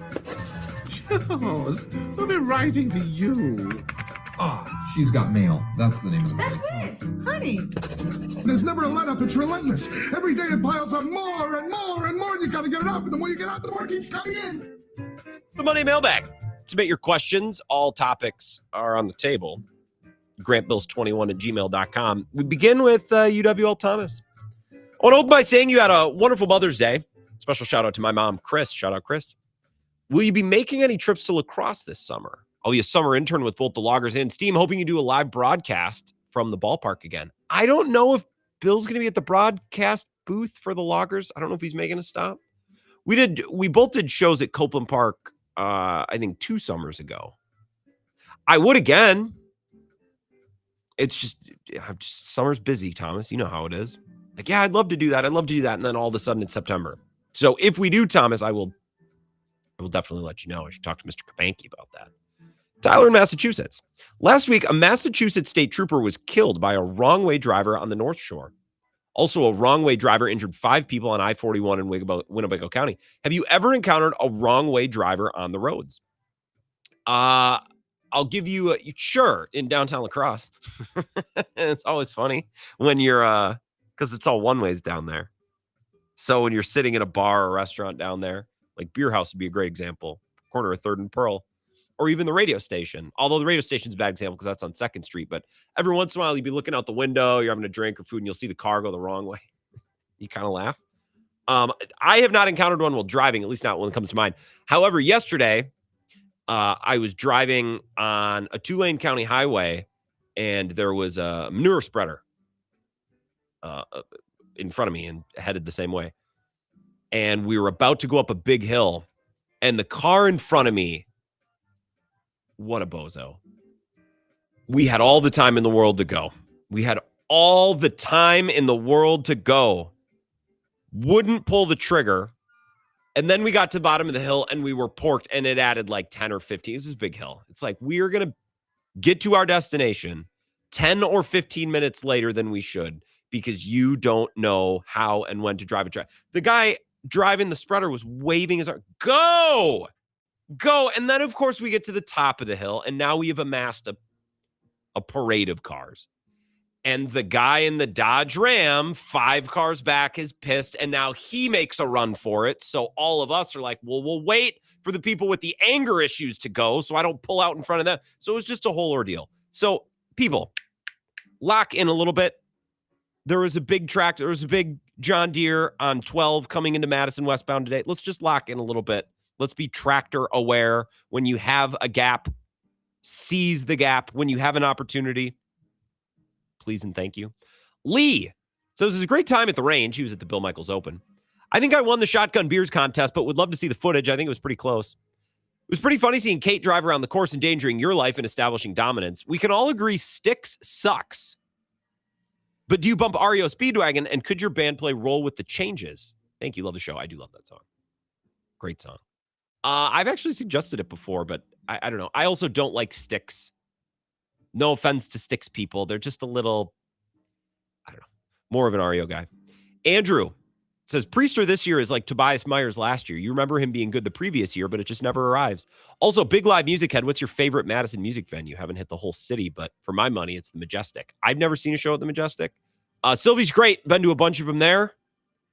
I've also, so if you ever see an act at the Sylvie and you're like, should we do it? Sylvie's great. You'll have a good time on East Wash if you're coming from out of town. I've also seen acts at the Barrymore and really liked it. Like kind of stuffy, dusty old theater. I saw Robert Cray there a couple years ago. I just went by myself. It was awesome. He started right on time and was done. Like, I think he played an hour and a half and was done on the minute he was done. I'm like, yes, this was a Wednesday night. Let's get out of here. He's like, we're not doing an encore. They took a bow. It's like, this is how concerts should be. Tyler says, what's the best rural bar in the Cooley region? Wow, that's a big area. Well, there's no sponsors down there, so I'm not gonna hang like outside of La Crosse. I can't give you somewhere in town. You said rural. There's a lot of good ones, man. I don't know. We were at the Nordic Lanes in Westby. It's not really rural. I mean, that's right downtown Westby, so it's right in the thick of it. Man, it's a good question. We were in the Tippy Toe in Chaseburg 2 weekends ago. That was really fun. I've never been to Codgers across the street, but again, that's right on the main drag. Leo and Leona's is pretty great. That's a pretty great spot up on the ridge. Leo and Leona's is pretty good. Snowflake is good too. That's right at the bottom of the ski jump. It's kind of my Cooley of preference. But Tippy Toe sure was fun. I had a good time in Chaseburg when we were there for an event a couple weekends ago. So I guess those are my answers. Also, if you find yourself in the Minnesota Driftless, the branding iron in Preston rules. Oh, one more email. I missed it. With apologies, TK on the West Coast. Says, is chili an acceptable meal during the spring and summer? Absolutely. Make whatever you want anytime you want. Life's too short. However, in the summer, like maybe you can make white chicken chili, sweet potato chili. You can mix it up a little bit. Make something a little less hearty. But yeah, dude, yes. Ice cream in the winter, always. Chili in the summer, yes. Soup in the summer, absolutely. Absolutely. Never tell you not to eat anything any time of year. I might get ice cream on the way home. Who knows? Like Kyle Shanahan said, we could all be dead by Saturday. So yes, make that pot of chili. Absolutely. Now, I do draw a line in the summer when it's hot. It's like, yeah, okay, I'm not going to turn the oven on. I'm gonna find a way to avoid firing up the oven when it's 90 plus degrees outside. But nothing to do with the food. That's just the manner of making food. Excellent mailbag, rousing edition. Lots of fun, different topics covered. We'll pick this up tomorrow. Brewers off again, I guess. So NBA playoffs, NHL playoff reaction continuing tomorrow. And I would imagine we're going to get Giannis dribs and drabs. We'll have Jim Ozarski on Bill's show tomorrow. So I'll try to cut and clip any of the good stuff. We can replay and discuss it on the evening show tomorrow night, starting at 4. Thank you, everyone, for listening. Podcast will go up in just a couple of minutes after 6 o'clock. Like and subscribe wherever you get your podcast. I would recommend the Wisco Sports Zone app. You can watch and listen to all of our shows there. And radio shows. And Zach and Jesse on the camp in the swing, too. Probably the best podcast of all that we have in our little network here, the Wisco Sports Zone. Have an excellent